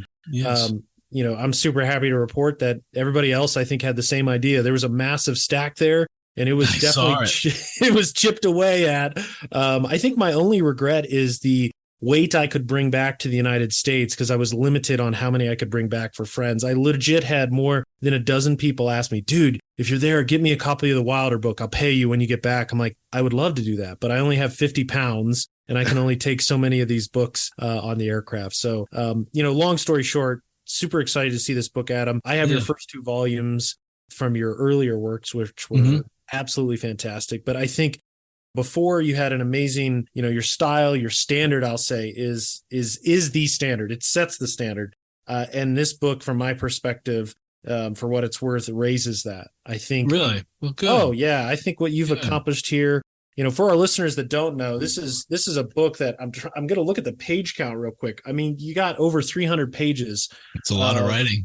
A lot of writing, a lot of photographs, a lot of writing, and I think anybody in scale modeling, especially armor related, should go out and grab this book. It's not only the finishing aspect of it, but also you're one of the best soldering guys out there. I know. I think I'm still convinced that you just have like little gnomes or magic, like little creatures do it for you, because I don't understand. It's magic. It's black magic. It's a lot of colorful adjectives that come out as I'm from time to time. And crawling around on my hands and knees on the floor looking for pieces. I think I went to a soldering seminar by you back, I want to say early aughts at AMPS. You did something. No there. way. I know. I remember that seminar. That was like the second seminar I ever gave. Are you for real? You were in that crowd? Wow. Hell yeah, man. You must have been just a little kid, because you're younger than I am, aren't you? I'm 38. I'm 37. I don't want to add too many years. I had a driver's license back then, I feel. So you must have been in your early 20s. I think I was about 16, because I was because that would have been like 03, 02 maybe time frame. God, that's before I went to Europe. Oh wow, I remember that seminar too, and it wasn't even a big deal. As well, I talked about it. Here's the advantages of it, and this is how you do it. And everybody's it's these 2 big fat pieces I was putting together. It wasn't? Yeah, no, that's great. Yeah, that was at the old Havre de Grace Community Center with no air conditioning. Times. Oh yeah. Titans in a room with no air conditioning. It was awesome. But getting back to your book, you mentioned 4 subjects in it. One I'll just start off with. I'll just call out. What gave you the idea of the cover model, that tortoise and Lend-Lease? Like, such a unique subject. It's awesome. So good. Yeah, a few late night conversations with Martin Kovich on that one. Let me think. I remember I was at Scale Model Challenge back in the early days when that came out from Mang, and one of the Belgians had that kit, one of the German modelers, and they just bought it, and I said, can I see that? And he so I went through, and I just couldn't believe how big it was and how ugly it was. And I loved it. And I never even knew that the British had popped out that thing. I'm like, you've all done this. You look at a kit, you pick it up. Okay, what can I do with this? And you're looking at it, and I just couldn't believe how big it was. And and I knew at the time, the people from Mang personally, and I don't remember how I got it, but I got the kit. I started just putting it together, and what it was after. Well, I started putting it together, and then I had to do I did some other stuff for them for Mang models. One of their ZTZs, and another they had that big howitzer, big self-propelled piece, and I put the digital camo on it. It's one of the things, I'm doing those, and I was having fun with those too. But I would just had that tortoise in the back of my mind, like, let's just get these done so I can get back on that tortoise. So I finally got those done, did what I had to do, and one of them was for like a kit signing that I went over to China to do. And when I got back on that tortoise, and I just like, what can I do just to like have fun with this? And like, the Soviet Lend-Lease idea, it's a good idea, but think about it. At the end of the war, the Soviets had so many tanks and they were so good. They really needed that. But I thought, that would put a different twist on it, and all the impacts on the side. I don't know where I came up. It was just the thing was so big. I'm like, okay, what can I do to this big side to kind of give it a unique look? And after a lot of thinking, I came up with that idea, and I went through and I did that. And the figures, there was initially 4, but then I wanted to do 5, and I bought them, sent them to Yvonne Cocker so he could paint them up for me. And it gave me more time to spend on the model, because the chipping on that thing, using that kind of the traditional style with a fine brush, it took a long time, but not to mention just building, redoing all those storage boxes and those fenders from copper sheet. And that was like my first year teaching. So there was really a lot going on. So when Sunday came up, it was a nice getaway, and not getting too far off on a tangent. But when I remember working on all that copper on the side and adding the brass to it and redoing all those parts. And I remember too, I'd work on a part-time job. I was working on a company called Casco Bay Steel here in Maine. And I was welding up. I was prepping and welding up components for bridges. It was really heavy stuff. And I remember it was also like one project they put me on was a lot of grinding. So I did so much grinding, even though you're wearing those big leather gloves, my hands got numb and I couldn't feel my fingertips for a while. So I'm working. So the crazy thing is I was working with all that fine photo etch brass. I had no feeling in my fingertips. It was a weird feeling. But I got through that, and over time, of course, my feelings, my fingertips came back. And yeah, then, the painting and how much time that took, and not all the photography and the photography and the photography in it. And, again, talking about Martin Kovich, we'd be kind of talking back and forth on what we were working on. And he says, Adam, why don't you just put a picture of the side with the impact? So I was putting up little teasers, like you said, on social media. He goes, when are you going to show us that side? And I finally put that up, and it went over well. And there was a lot of comments on it. And, I got the figures, got it together, and just getting that one done. By then I was in my new house, and that was a big one to get done. And that's probably the one model I'll never sell. It's not my favorite model, but I put so much into it that I can't put a price on it. And so it's not my favorite one from that book, but it's the one with the most work. That was the most challenging. It took the most time. Oh, for sure. I think the impacts work really well because it reminds me of World of Tanks when I can't pen the damn thing when I come up against it. I'll tell you something interesting about that, John. World of Tanks, if you go into if you guys play that, they have that store. Yeah. And if you go into the store, you can buy those skins. And one of those skins, I guarantee you, was influenced by that. If you go in there and look on it, I think it's one of like the double barreled, those Soviet tanks they have, and it's even got the mattress armor on it with all the little bricks. I'm like, well, that looks familiar too. So, and that was flattering when I saw that. Oh, for sure. For sure. I think some of your German stuff too has influenced their skins as well. And I haven't I noticed think that. so. I'll go through and look because it's interesting. You definitely see some modeler influences in their skins and camouflage. So I'm it's sure. it's freaking awesome. But yeah, Mhm. it's certainly my favorite one in the book. I do have a second. It is good. Thank you. I do have a second, which I'll get to after. I'm going to kick it over to Grant, and I'd like him to pick out his favorite and talk about it. All right. So, All right. yeah, the tortoise is. I want to go back to the tortoise if you don't mind, just for a quick second. I think it's one of those iconic with the shell spikes and that one corner looks fantastic. But you know what really stands out to me, and it's probably just my little brain working, is on that same side. If you go back towards the rear of the tracks on the side skirt, you've got two metal plates that you put on the side of the skirt. That fold down. Yeah, the fold. I know where you're going. Yeah, I swear I didn't notice that for a long time, and then I picked it out when I got the book in my hand, and you flip down and you see the rust and the streaking on those from the inside of it, and it's just, and there's a couple little bullet holes, and the way you did the punctures right, where the puncture is going out instead of going in, like yeah, it's just. I wouldn't mess that up. No, that got me right there.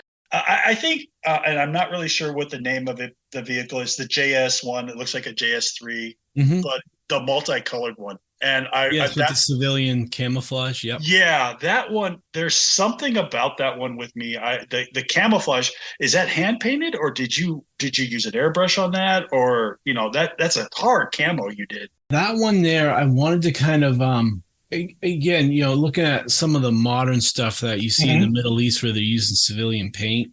Right. I wanted to kind of do that. Yeah. And what I did was I just hit the whole thing with the hairspray technique and, put a couple of fat coats of that on there. And once that dried up, I just, if you're quick, you can paint over the hairspray with a brush. Right. Without reactivating it. And that's what I did. What made it hard was, I put it on a little too thick.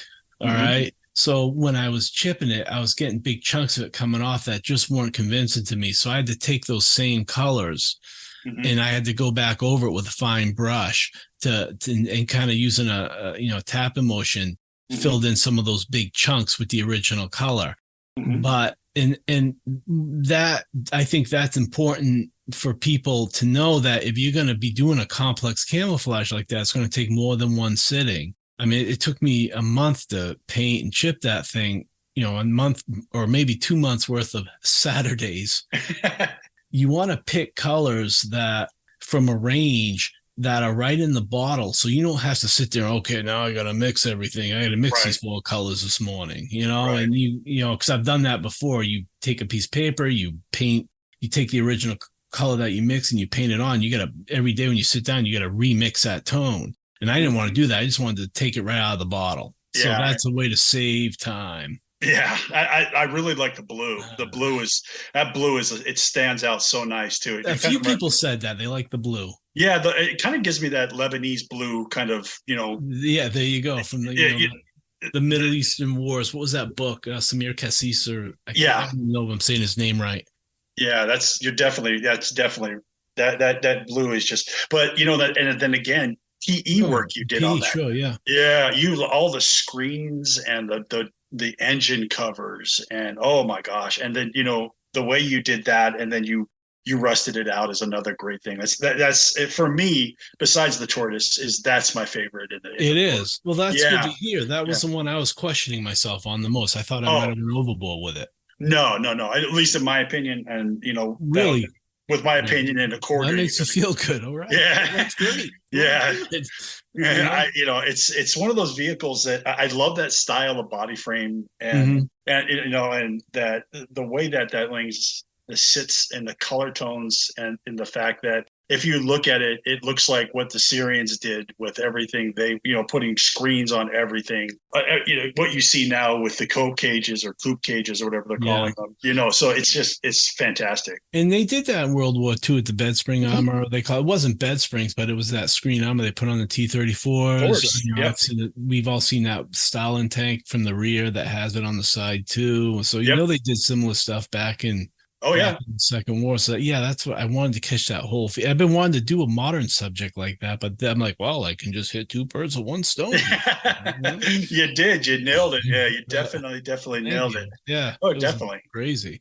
Yeah, that's a tone. That's a color tone that, like you said, it's you have to really plan it out, and you did it. And that's I think for me that the seeing that and then the work you did, you could tell that you spent a lot of time on that. And Thank you. It's really impressive. It's on my display case, obviously, and when you come home from work and you just hanging out after work, watching the news or something, and I'm one of those guys. When I come home, I don't sit on the couch. I stand in front of the TV because it goes up on the wall, and I look at that in the cabin. And I'm like, I love that prototype. Yeah. It's one of my it's like my all-time favorite, right up with the IS-3, and it's on the IS-3 chassis. And there's days where I wish maybe I didn't put that bed spring armor on there, because the thing by itself is so killer. I could steal one vehicle and throw it in my backyard. It would be that one from Kubenka. Yeah, and you got to make sure you put the green chair in the back too, because that's oh my god, I love that. No, I was looking at that picture of it the other day so I was showing some in the book, and they're flipped through the pages, and I forgot about that chair on the back. Oh no, it's on the top. Yeah, it's great. I love it. I mean, it's cool. I've had the book probably now for like less than a week, and I haven't put it down. So I keep on flipping through it. So it's like I was catching all these little things, and it's great. I love it, and I like the call out for how to paint it too. That's really the what's that now? The call out you had for painting it, how it shows you how you painted it and everything like that. That's I like that. It's okay, cool. Yeah. It's glad you like it. It's one of those little touches that brings it out. Scott, what do you got? Scott, the voice.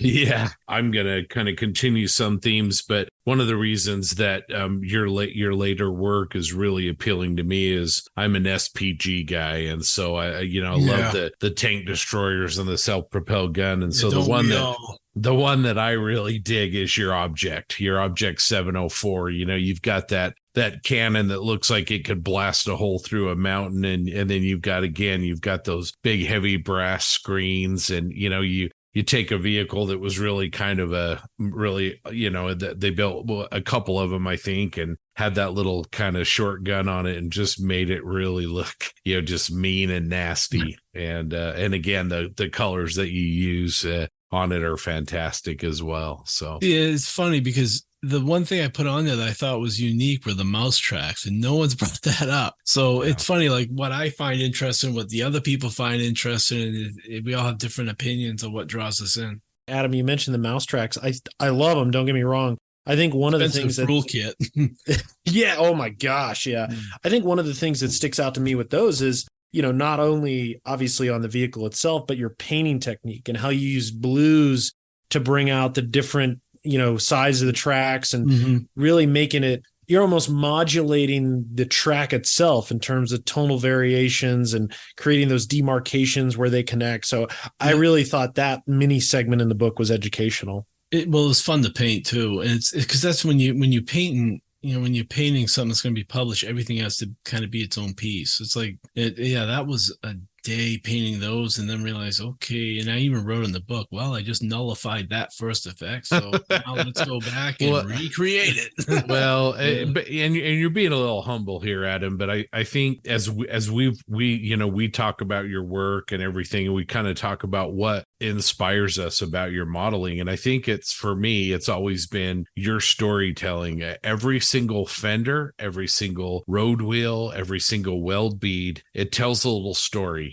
bring, so many layers of interest to each, piece of the tank. And that, whether that's photo etch screens or, like I said, weld beads, fasteners, and each one's just a little bit different and unique. And I've always that's what I admire most about your modeling. Well, Scott, it's funny. It's funny you talk about that. I got I've been working on that RF, Rayfield models, the Panzerkampfwagen 6 with the Tiger 1 prototype. Mm-hmm. Well, I had one of those. I got one of those. I had the brass fenders on the side, and I was showing my wife, and I dropped it on the floor. So it broke the fenders in a way where I just couldn't fix it. So I had to go out last weekend to a hobby shop here in New Hampshire. I bought this kit again. I started over. I got the wheels done. I got the turret done. So all I got to do is redo the hull and redo those fenders. And part of me was thinking, what if I just do the fenders and just do it from the box and just do it from the box, paint up the way I was going to paint it. But part of me has been torn. Okay, well, why not just do the fenders again and try it again? This time, not drop it when you're showing your wife. And now hearing you say that, maybe I'll just do the fenders again anyway. I did order them. I got another set coming, and I'll fight with them again, and maybe I'll just do it that way. I mean, I don't know that there's a wrong answer here, but yeah, I mean, I just like I said, I almost I don't know if the old fenders exist, but I'd almost like to see, kind of what the old fenders look like and then where the new ones end up, because again, I think you've indicated, just as we've been talking here, you kind of talk about that tortoise and how that model evolved and sort of where it started and where it ended up. Every model is a story. Every model every one we all make, we run through it into our problems. We have our difficulties. We learn something, we run into our difficult points, and we figure it out. Yeah, absolutely. So yeah, that's look, there's something to look forward to. So anyway, it's going to be a little bit. I lost about a month worth of work on that one. Yeah, I'm gonna say if I was a fly on the wall, there might have been maybe some purple air that night, right?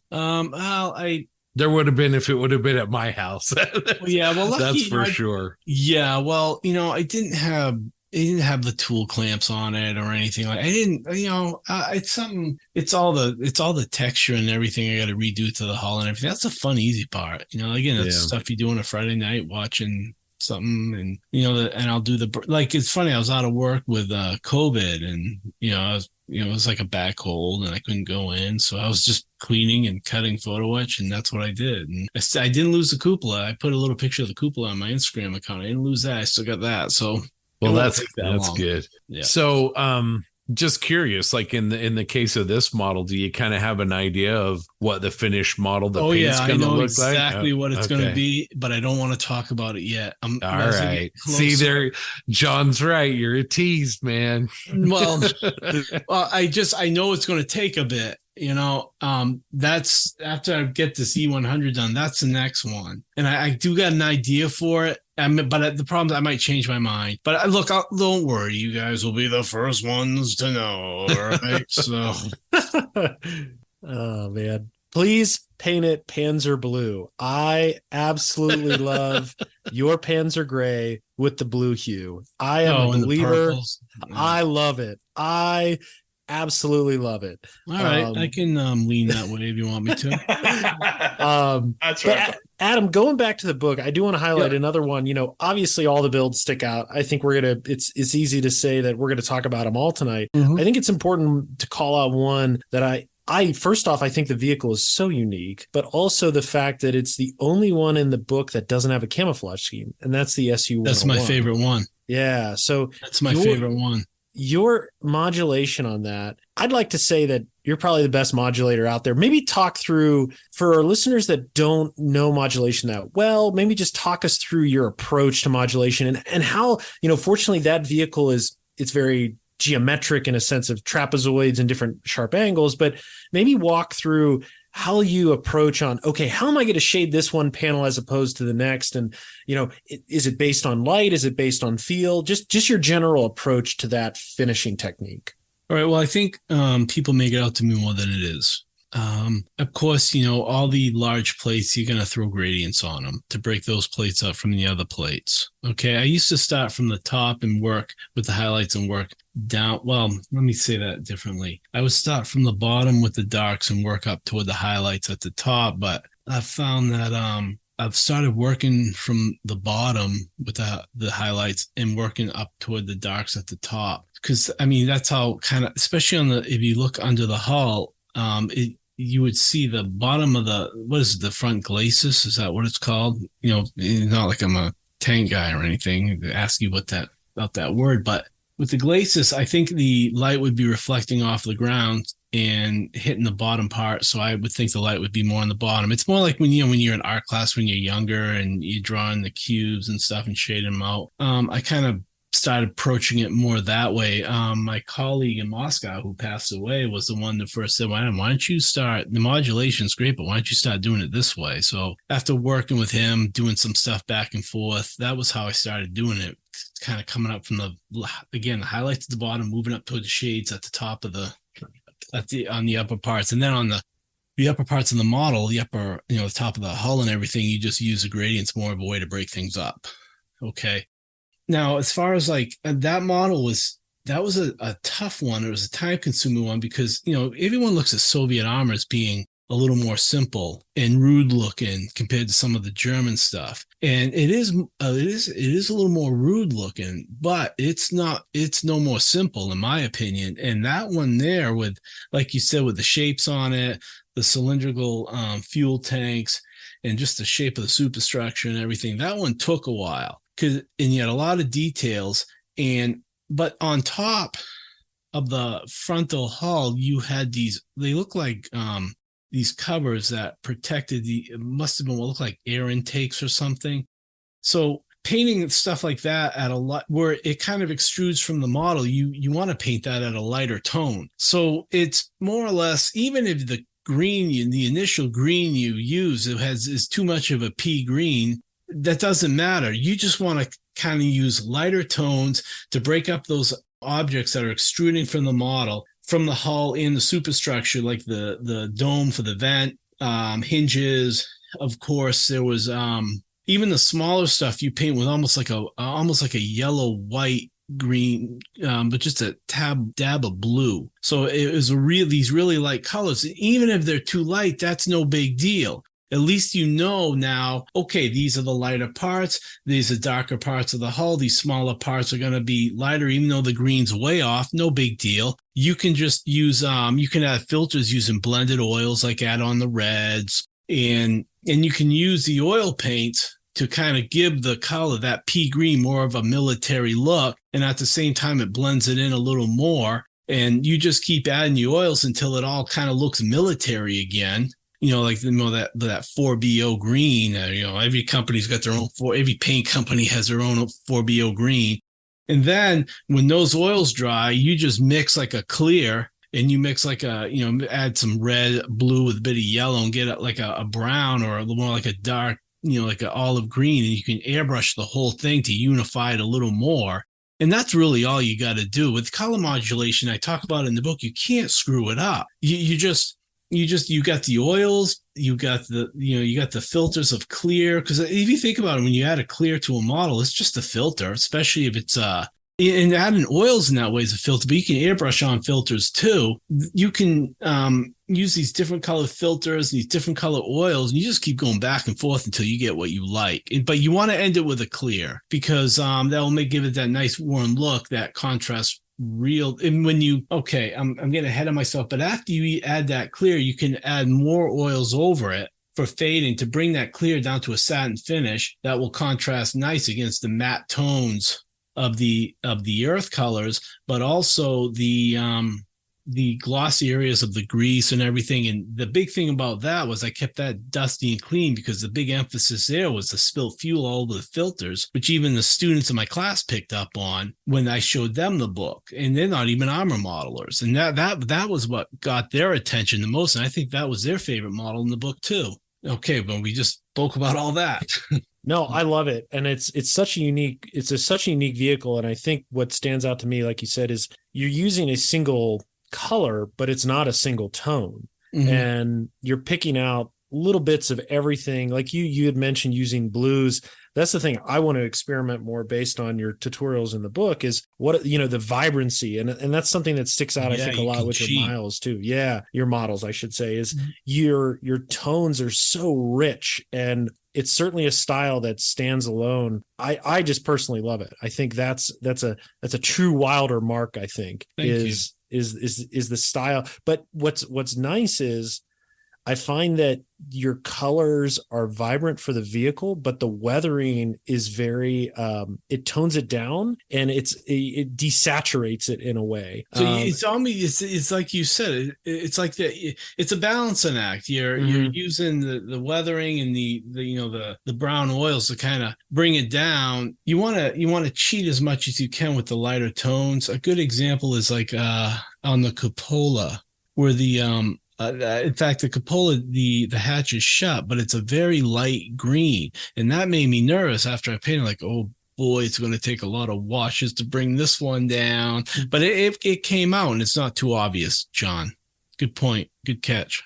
Yeah. And I think what you can see in your work too, and this is something that I've always loved from your style, and something I try to do, is you had mentioned the gloss coats. I think a lot of armor modelers, they love blasting a flat coat on at the end, but I think people still do that.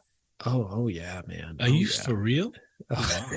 That's absolutely no fun. Exactly. So I think what people see in your work is that complexity. It goes back to not only the tones going back and forth between the model itself and the weathering, I should say, the vehicle and the weathering, but also the sheens where, you've witnessed it. You go out in real life, an armored vehicle, a lot of times there's a sheen to them. It's almost like semi-gloss in some cases. Yeah. Now, granted, there's some that are dead flat, but like you said, the fun part is playing with the sheens. And I really appreciated when you said, you gloss it, but when you start adding the oils, it pulls it down. In the rust tones. Yeah. It all pulls it. It pulls that glossy satin finish down to, matte here and there. When you start adding dust coats, it further brings it down, and you get these hints of sheens, and it's a really complex finish that I think this book does a really great job of highlighting on how to achieve throughout your different projects, whether it's hand painting, modulation, hairspray chipping with a lot of the winter whitewashes. So just a overall, really, for our listeners that are interested in learning about that, this is certainly a resource that can be leveraged for it. Thank you. Yeah, that SU 101 that was my favorite one. But I didn't realize it till after the book was done. I bought that kit just because of your model, I'm saying. It's an awesome kit, though. It's an awesome subject. And yeah. It's not very popular. They never put it into production, but man, I mean, it's like what is it, T44, which is a T34 on steroids, and you move the whole superstructure to the back and make it, it's the whole package. For sure. And you've seen the real one, right, at Kabinka?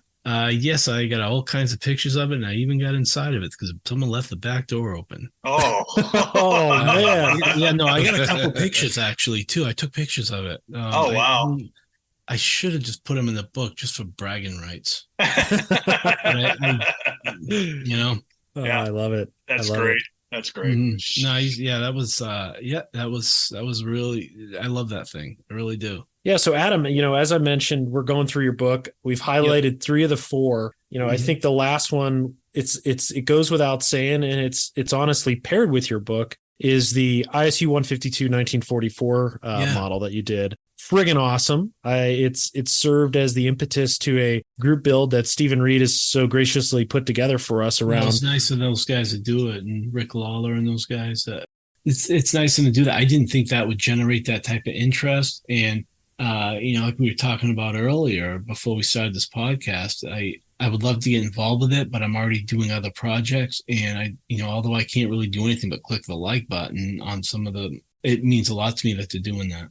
Yeah, it's certainly just a great canvas. I think what you'll see in the group, a lot of people are, mixing and matching. So there's a larger what if group build. But I think for the turret itself, you'll see a bunch of them on different chassis. And for me, I don't know if it's accurate or not, but I have a JS4 from Trumpeter I was going to sling it on. Yes. So, well, what that was supposed to be is, this is where I'm not the best businessman, but I kind of built it to, it was basically to be used with the IS-1, kind of a 43-44 prototype. And I even, I took the the SU-152. Trumpeter's got two of them. They got an early one and a late one. I took the early one to try to get all the early components on it to make it look like a 43-44, something real early. I tried to make it in a way where there's no way that hull could be as thick as the IS-2 hull and the chassis handle. It would have been just too freaking heavy, and throwing that 152 gun, that's redonkulous. So I just tried to make it look like, okay, it would have been like a glass cannon. It had that cast turret, but it would have been much thinner than the IS-2. It wasn't for tank-to-tank combat, but it kind of was. But the only way you could put that on there is if it would have been a much thinner walled turret. If you want to throw it on an IS-4 chassis, do your thing. Whatever you think would work. They tried all kinds of stuff, and that would be kind of cool to look at, to be honest with you. I was thinking of stripping the fenders off, doing it pretty beat up. And again, your IS-4 is an inspiration for that too. Yeah, I regret selling that thing so much. I'm going to build another one. I got all the stuff to build a second one. It's freaking awesome. So, going back to the turret, I'm ashamed to say I did not do my research on the turret. So was this based off of a paper design or largely from your concept? Right out of my melon. I love it. Again, just kind of a contact I have from Trumpeter sent me that IS-1 kit, and I am like, well, it's not going to be I had the Tamai, I got the Tamai kit too, and I started looking at the Trumpeter one, and I was really surprised. It's one of the best, as much as I love Tamai, and they do awesome stuff too. And, but that Trumpeter kit, that IS-1's one of the closest. That's one of the best examples of an IS-1 I've ever seen, or IS-1/IS-2. And I was so impressed with it when I started, again, sitting in front of the computer one night, watching, Fright Night or some 80s horror flick. And this is about 7-8 years ago. And I just started putting it together, doing the texturing, the weld seams that I like to do. And as I was doing, I'm like, well, it's just an IS-1. That's kind of boring. And, as much as I love the IS-1, that was the first vehicle I ever published was an IS-1. So I'm like, well, I've already been here, done that. So what can I do? And was that AFE modeler whitewashed? Yeah, the second issue. Yeah, I got it. Joe, cool. Yeah, you got that? Hell yeah, I do. I got it in the bookcase behind me. No kidding. Yeah, I'm gonna you keep talking. I'm gonna find it. Yeah. They AFE model, they were great. They still are. They do some awesome stuff, and they still do. I love those guys. And so I'm like, well, what about I wanted to just do this theoretical Soviet heavy for years, and I figured I just scratch built the thing. I don't know how can I make this sound interesting. I mean, I just bought a bunch of sheet styrene online, and I should have did a step-by-step on how I built that turret. But the hard part about that thing was, all right, here's the hard part about something like one of those Soviet turrets where everything's, you got all those what do you call them? Round offs, the fillets and round offs. Yeah. I don't know if I'm using the right word. I mean, it's not like I teach blueprint reading or anything like that, but round outs and fillets. And I just the hard part was getting it to look symmetrical on each side. There was a lot of measurements, and it luckily I was able to do it. And I sanded the parts off those SU-152 kits, like the hatches and everything, put those on there. The cupola, I stole that from the actual IS-1 kit, and I wanted to make like a 43 prototype. Yeah, I just took some parts off some of the kits I had and glued them on, and no, I was happy with it. It was just getting it. The hardest part to the scratch building that turret was, again, getting it symmetrical with all the round edges, all the weld seams, and trying to look at lots of photos, get some unique casting details on there that you don't see in other kits that you can't buy. So that one, and again, I just never thought it would.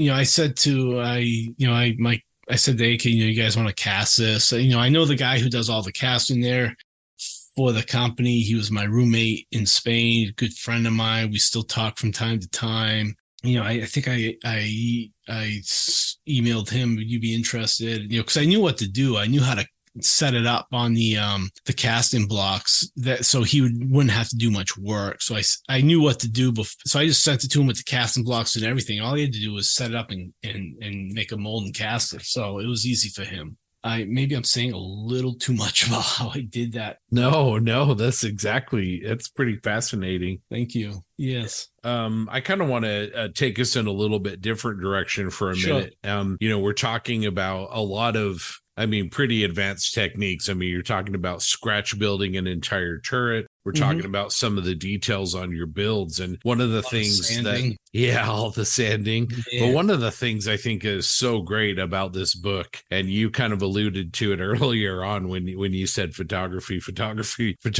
is, every one of these chapters is just loaded with photos and really good, sharp, crisp, well-lit photos. Tell us a little bit, if you can, about your photography, like how you approach it and what you do, because you will not be disappointed with this book as far as step-by-step photos. Well, the photography, it's ironic because it gets annoying, because every time you do something, you got to stop, set up the photo on the backdrop and snap it. So it pulls you, when you're doing chip paint on a detail or something, it's like, oh man, now I got to stop, pull it all off the desk. And although my photography, although the backdrop and everything is, literally 2 feet away from me, with stuff all over it, you gotta set up and take the picture, and it just pulls you out of that, what's the right word? Pulls you out of your element for a minute, maybe? Is that the right way to say it? And you got to take that picture, then you got to bring everything back on. And here's the fun part too. You got to, you got one of those palettes with the pools in it, like the 8 pools, and you mix your colors, and you got you got your rubbing alcohol to clean the acrylics, or if you're applying enamels, you got your turpentine. You got to try to very carefully pick it up and not spill any on the rug or anything while you're bringing it over there on the backdrop. Then you got to bring it all back. So taking the photos is actually, it's a lot of work. You got to be careful. I've broken parts off models by hitting them on the lights that are shining. I kind of just do it the old school way. I got 3 big industrial lights that I bought at Home Depot, and you just tape tracing paper over the light with like duct tape or something, because they get really hot, and the duct tape, it can withstand the heat.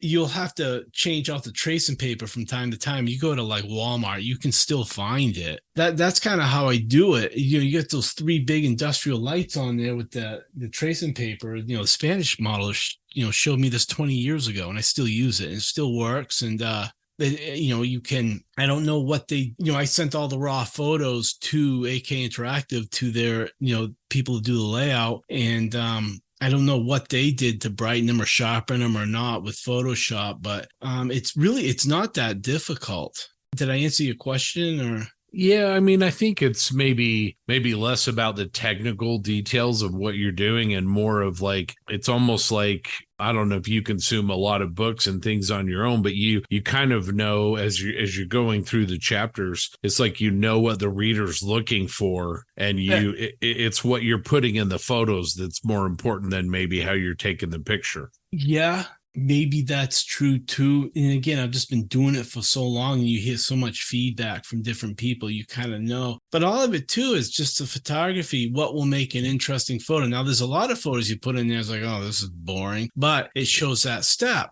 And it's from that good photo, and then you get the 2 boring photos, and you get the good photo again to get to that part too. So you have to think it, and it just comes with doing it over and over again. The first step-by-step, that Joe Cool one that you just pulled out, John, that's not the best step-by-step. It's really not. I think people remember more of that article for the actual model and not the step-by-step. But the one I did after it with the STZ T34 that was unpainted, that they did in 3 parts, I had learned so much more by that point.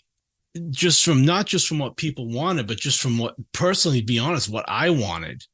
And what I wanted to show. And that was the one that was back before you had you were digital and you had the timers. You had that release that you had to click with your fingers. So I used to just stick the thing in my mouth and click it with my tongue. And that's how I got both my hands in the photo at the same time.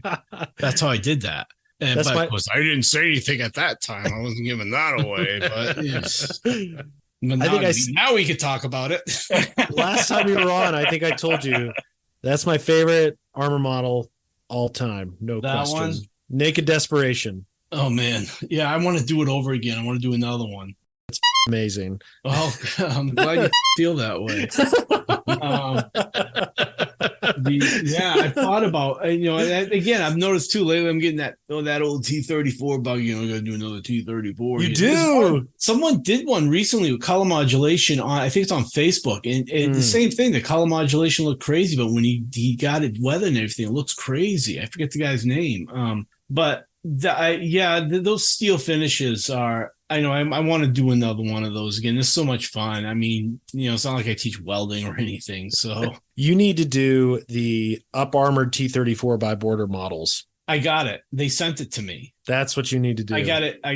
I know. That screams Wilder. It's got steel plates. All those plates. Well, I thought too, just building it without them and doing a regular T-34 76 M42 with that alone is a nice kit without those plates. Yeah. But I know I gotta do that. I mean, it's just like, okay, here's the thing. You can pick the subject, but okay, is it original enough where, people want to publish it? Because a lot of people have done that model. So it's like, okay, what type of a twist do I put on it? It's not much I can do as far as a finish, but I don't know, maybe that might be one to build from the box and just paint it up nice. And that alone, if you paint it well, it might generate enough interest where someone might want to publish it. I think whatever you do, someone will want to publish. Yeah, I was just gonna say, I'm pretty sure somebody would be still like thinking that way when I do. Okay, yeah, this is interesting, but it's like it's all kinds of stuff I want to do. Where I've always wanted to do. What was the Sturm Tiger, the Tiger one with that big rocket launcher? Oh yeah, To do that, Adam. That's boring. That's been done. Well, yeah, but it's freaking awesome, man. Yeah. Big plates and I could paint that up and do something fun with that. Oh yeah. That thing was a beast. Yep. And that beautiful German, everything German armor is pretty nice. The way they did everything, and it's a nice contrast from the rude Soviet look. But then again, that's why I always go back to the rude Soviet looks, because it's so rude. So it's not that alone is awesome. Yeah. Since we're in the classics, Adam, I got to throw out there one of my favorite builds of yours too was that Soviet Panther on the weird angled base. Oh, that thing. Yeah, that camouflage though was camouflage was a little loud. Oh, no way, man. It was that was awesome. good. Like that. Yeah, with the black on top of the 3-tone. Yep. Oh, yeah, with the star on it. Yeah, with the red star. And I this... think the star was outlined in white. Yep, yeah, and it had the same figure I put on that SU-101. Yep. Oh, nice. The Linden figure. Yeah. I remember that thing. A friend of mine built me the base, and it was almost just, if you looked at the base, it was almost too steep. But I did that on purpose just to kind of, you just want to kind of push the boundary, the envelope a bit. And I remember doing that. Yeah, that was AFE modeler too. Yeah, I remember Paco. I didn't know what to think of it initially, but then I saw it step by step, and it was actually pretty good. I'm like, all right, good. So, yeah. I remember seeing it, I think AMPS 03 or 04, maybe even before that. I saw it there. I remember kneeling down and taking a picture up at it. So, yeah, you had that star on the front of the hull too. Yep, exactly. Do I still have that here? I don't even. What did I do with that thing? Is that thing still here? I don't know if it's still in my old display case downstairs with some of my other older stuff. I'll have to look. I don't think I know I didn't sell it, and I didn't leave it at Big Productions when I came back to the States. I think that's still here. I'll have to look. I'm going to stall for a second because I know I have a picture of it. I'm trying to find it on my computer real quick. Yeah. I know I do. I want to say it was AMPS. I think it was AMPS 03. Mm-hmm. John was 16. Oh, he just barely had his driver's license. Yeah. I'm thinking, who's this kid? Here we go. I'm going to share my screen. Our listeners can't see it, but I'll post. Part of me wants to run downstairs right now, see if it's still in the cellar. I got a couple in here I'm going to show you. All right, let's do Facebook share. I can't believe you got these still. Oh, look at this guy. I have these on my. Oh, there he goes. There you go. That's it. Yeah. That's my beautiful figure painting skills. Yeah, looking like Walking Dead over here. Yeah. No, that's that Tamaya kit. Yeah. Yeah, with the with the black. Yeah, I remember the black road Yep. wheels and the tall grass. Yep. Yeah. And then let's see. This is it. This is my favorite, Naked There it is. Desperation. There it is. There it is. I don't even remember how I did those chalk marks. I think I used a white pencil. Yep. You know, Before that they was were kinda- cool. And Yeah, it was. yeah, that thing too's got his own story. That almost didn't get done either. Oh, wow. I was using a product on there, and I didn't like the way it looked. And this is before all the running gear was on and everything. I'm like, oh, well, I'll just wash it off in the sink. You know, it's a water-based color, and it ended up the paint on it. All that gray steel paint started blistering. I thought it was going to come off, and I was on the verge of panic. So I just put it down, left it alone. And when the thing dried up, all the paint went right down. I couldn't believe it. Oh, yeah. And I forget who that cast resin turret was, but man, did that thing need work. I think was that TMD, Tiger Models? I don't want to sit there and call out a company. Okay. I know what you're talking about. Yeah. But no, it was not. It wasn't TMD. I think that was before TMD. Oh, okay. I don't even remember where I found that thing because back in the day when I was younger and I wasn't publishing, I just collected T34 turrets. I got all these old resin T34. Who needs stamps when you have T34 turrets? Yeah. So I don't know, but that was a rude casting. Like all the sharp edges were air holes and what do you call it? Like air bubbles or something. Mm-hmm. And I think I had to steal the periscopes from another plastic kit. And, oh, wow. Yeah. You replaced the back plate, I remember too, I think. Yep. Did I? Yeah. Strip styrene. Styrene. And the Barakiti mailer had some problems too. It's Barakiti mailer, right? I used to have all these factories and everything memorized. I don't anymore. Well, I remember too, those interlocking side plates that you're seeing there on the hull. Mm-hmm. I think we talked about this in a previous episode. I cut the whole thing up and I rebuilt them and I made those plates so they can interlock. And I was at one of the shows in Spain and someone's like, Adam, why didn't you just scribe them out? And I'm like, yeah, why didn't I do that? I'm like, yeah, that's a good idea. It might have saved me about 3 weeks of scratch building, but anyway. Yeah. So I'll tell you one thing about that kit that I really enjoyed, and especially for the time frame, is that all the dust on the vehicle, the dust around the periscopes, the dust around. I used that to break up the different parts of the model. That is so spot on, and it's such a good. And you have 87 on the side. That's the year I graduated high school. So no kidding. Well, no kidding. Just let you know.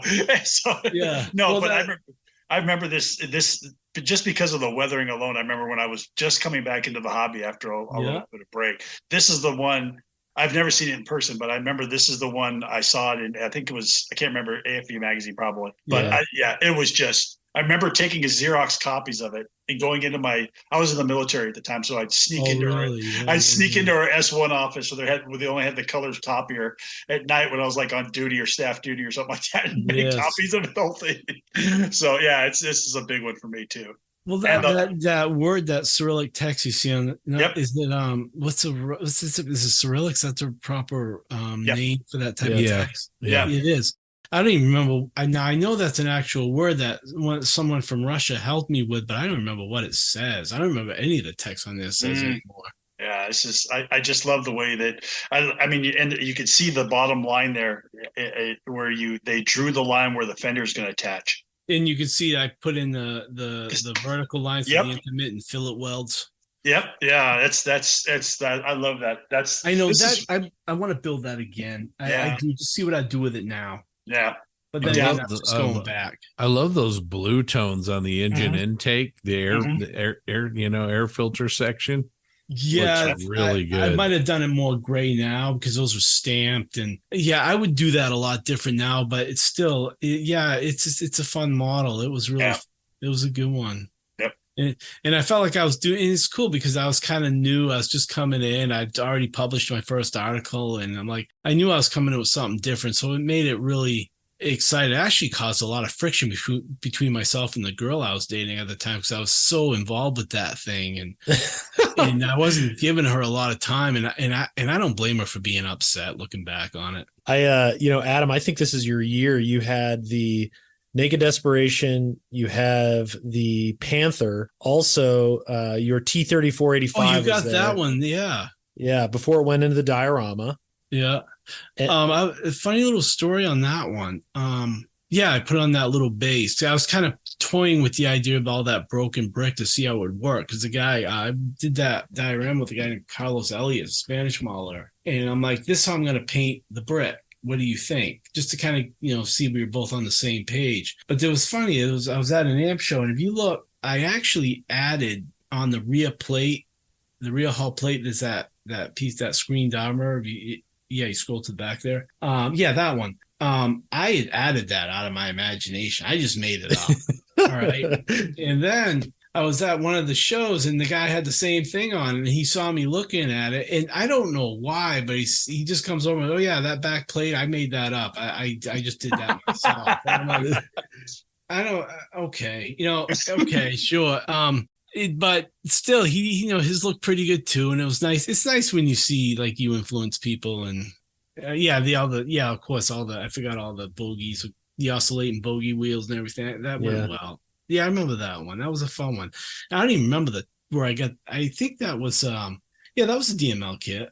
Yeah, that was probably a brand new DML kit. I know. It's finally we finally got a good T-34 on the market. We're gonna have to go in and build, scratch build, and fill in all those motorization holes. Yeah. So I got one more from this event. And I see it. I just saw it. There you go. That one. The T-55, the whitewashed. Oh, I think is that the second one I did with them? AFE models? AFE, yeah. Second or third, yeah. Here's something I remember about this one. That base with the snow there and everything. Yeah. I had used, what was that? Daz clay. It's like a red oxide colored clay. And that's what I used to get the mound and everything. God, and I forgot about that. But I just remember, if you've ever tried to airbrush white over a dark colored background, holy man, how many? I just remember sitting there spraying and spraying and spraying. I don't have it yet. If I had half a head, I would have went down to the art store, got one of those big tubed acrylic paints, which those things actually work really good. And I would have just brush painted that on and smeared it, and then went over it with the airbrush for that delicate look. But no, I finally got it after I kid you not, there must be 12 coats of white on that thing. But no, I finally got it, and all the icicles, from like that was back before you had all these water products on the market now. Mm-hmm. And I'm looking at this thing. I was like that detailed back then, huh? Yeah, and I think, Scott probably can support this, and same with Grant. It's interesting to see your style back then. Honestly, your style back then was leaps and bounds of what else is on the table. We could scroll through this and see where the kind of style at the time, dare I say, Verlinden, wash, dry brush, flat coat, call it a day, where, this really illustrates, I think, where you came from and how your work has evolved over time. But I'll be honest, and Scott, Grant, you can back me up. You definitely see your lineage here. And there's still principles of your work today that are captured from, honestly, over 20 years ago. Yeah, what I'm noticing on this model, Adam, is if you go from the turret out on the barrel, there's some wet effects from some snow and ice that are melting. And you can see where your whitewash has been worn from where the crew is mounting the turret. And so those elements now of your work now that I was talking about earlier, where every little detail tells a story, they're not as many on this model, but they're there. And you can see kind of where you've gone with that and expanded, the little icicles down the side of the tank and all that. Yeah, that was stretch clear sprue with that. What was the name of that brand? I bought it in our store. It was golden acrylic gel. that I rubbed over to give them that look. The only thing this thing is screaming for, man, is the interior where that hatch is open. Man, that needs a wash or something. How did I miss that? I think your hatch is pure white too on the inside. Which is they were green. That was a screw up on my part. Yes, that was before Facebook, where someone could rage on you. So yeah, I know. Well, yeah, go ahead. But I don't know. I've got to a point now, though. I like the rages. I enjoy the rages just as much as the compliments. But because you get to a point, you've done so much, and you've made your mark, so you don't really care as much, and you want to. Sometimes the critiques are just as interesting as the compliments. But the thing I remember is that large toolbox there up on toward the front. You had the cursor over it. Yeah, if you look, all those little indents there. Yeah, you got the rust in one. I forgot about. I was doing that back then. Ah, cool. Well, if you even go back down to the road wheels, the third road wheel in is completely covered, which perfect. Slush, yes. Yeah, that's perfect. And the road wheels themselves, the actual rubber is, because of the friction on the tracks, is clean, which it would be. I mean, you were on, like you said, with the icicles and all that, you were on it then. And like I say, if you look at the barrel, you go down the barrel a little bit, and you see that little spudge of paint. No, that was that golden acrylic gel I put over there. That is, you see that, I see that, and I look and I see your book now, and I look at some of the wipe stuff, and I'm like, yep, there it is. And it just shows that 20 years ago you were advancing this skill at the time too, and it's just really impressive. It's too bad, like people are just going to be listening to this and they can't see this picture, but not only that, and I think as modelers, we all feel the same way. You go back and you look at something 20 years ago, it brings you back to that time in your life. Absolutely. I had this little apartment. It was, it was kind of a grimy place, but I didn't care. I had enough room to do this, and but it was cool. I was kind of in the city of Portland, which was a fun place to grow up. I went to school there after high school. I attended university there, and back when I was young and still good looking. Yeah, that's right. Nice. Yeah, I think I have one now. Granted, this is on a real crappy camera. I wish the flash blew it all out, but I tried, at the time, so I was probably 16, 17. I was like, these icicles are unbelievable. And I got my Sony Mavica camera that has CDs etching the photos into them. Sure, yeah. I'm trying to turn on the macro setting and get up to this guy. But even in this blown out photo, I'll post all these online for our listeners, but you can see the chip paints and the rust tones, the icicles, the mud on the ice. Yeah. And then I think you used Liquitex for Liquitex gel. Was that for a lot of the heavy ice in the wheels? That was what it was. It's one of those things, there's a really cool art store here in Portland, Maine. It's called Artisan Craftsman. They've been there forever. Even I was in there the other day. I dropped a bunch of money in there the other day. They carry everything with the acrylics, the oils. They get from the cheap stuff to the stuff where you're spending $30 a tube or more, and they got all the cadmium red, the crazy, the old Holland, and they got all kinds of baits. They got everything in there. And that's one day I remember I was in college and I went walking through there and I'm looking at this stuff like, what can I use this for? Or maybe I can't, this stuff. And I remember picking up that gel and thinking, I don't know what I can use it for, but it looks freaking cool. Let's just get it and bring it home, throw it on the shelf, and I'll find a use for it. And then when David Parker sent me this, I think this was the second article. It was either this or Naked Desperation. It was the second or the third. I think this was after Naked Desperation. This was the third article I did. And, I had some people, too, they really critiqued it hard. They said, the modern Soviet armor didn't look that way. And, back when I was still kind of new. So I remember feeling a little offended by that back when I was still, you're trying to come up through and, you're still your ego's a little fragile. I don't think they understood it. I'm just throwing it out there, Adam. I think, you were 10 years down the road when they were still, you're watching HD TV. They're still tuning the radio rabbit ears, for crying out loud. Maybe. So yeah, maybe. And that's another one. I don't know if I still have this one here or not.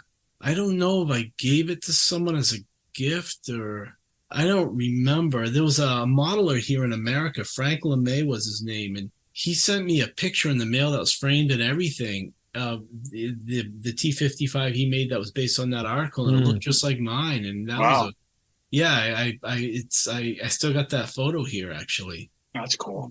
That was nice of him to do that. Yeah. Yeah, these are that was a good 03 that was. And then I'll pull up 04 real quick. Man, you are organized. Well, I was a kid. I love modeling, and I'm like, I'm gonna take pictures of all this stuff because one day, I don't know, I thought it was cool. So yeah, it's not like I'll start to be involved with a podcast or anything like that. it was the long game. I played the long game. I wish I did that. I just digital photography, man. It was free. So let me scroll down. I think you brought your diode this year. So if you there it is. There it is. Yeah, there it is. Oh man, that's a whole story too. That would be something to talk about as well. Yeah, I want to do another one of those. I've already got it planned out. I got the kits. I just gotta find the time. Maybe like one summer when I don't have to work, I can really get on that because I've been working a lot of my summers lately. Yeah. Even the rust tones, it's interesting going back to your recent work and dare I say historical work or your, work from the early 2000s, definitely see your style in the rust tones in these girders, and it's being transferred today's models. I went to it for a very bright look from the bombing and everything and the burning and that fresh rust look. Yeah, it's funny. And now I'm looking at these more with for the first time. How can I say it? More of a, oh God, it's been a long week. I apologize. That's more of a critical eye. More of a critical eye. Thank you. I'm sorry about that. Critical eye. Yeah. Well, what this one here, what I really spent time on was a brick. There's a jail down here, about a half hour away from where I live. That's been this. I remember driving by it as a kid, and when I lived south of here, and I went down. And it was funny because when I lived in that apartment, my landlord just happened to have just bought that jail, that old building. I mean, go figure. So I was over there. I called them and said I'm going to be walking around. I walked around that jail for hours taking photographs, just for reference to paint that brick. I love this Panther. I'm sorry, this Panther underneath the T-34-85. Oh, hanging off the side like that. Yeah, hanging off the backside with the steel wheels in the back. Oh, jeez. Yeah. I remember the step by step I did. That was an AFE modeler, and I think they published that in a few parts. But the driver and the radio operators hatches, on those Panthers, they had these spring. You can just barely see it. Yeah, those spring pieces. Oh yeah, push the thing out. Yeah, push the hatch out. I remember just sitting there one night and in that apartment doing the step-by-step photos for putting the springs on those. I guess I still got the ambition today to do stuff like that. Yeah, and this is one of the first times I also saw, and this is just a little thing that I noticed. I just noticed that you used bricks that had the holes in them. And that was incorrect, I think. Was it? But I tell you never saw those before. I mean, they were always just solid bricks. And I like the it gives the bricks more life to me. It seems it gives it something to me. I don't know what it is. What happened was I made a mold for those out of silicone, and I had to make so much. I was throwing them in the oven and baking. I was baking those things in the oven. Yeah.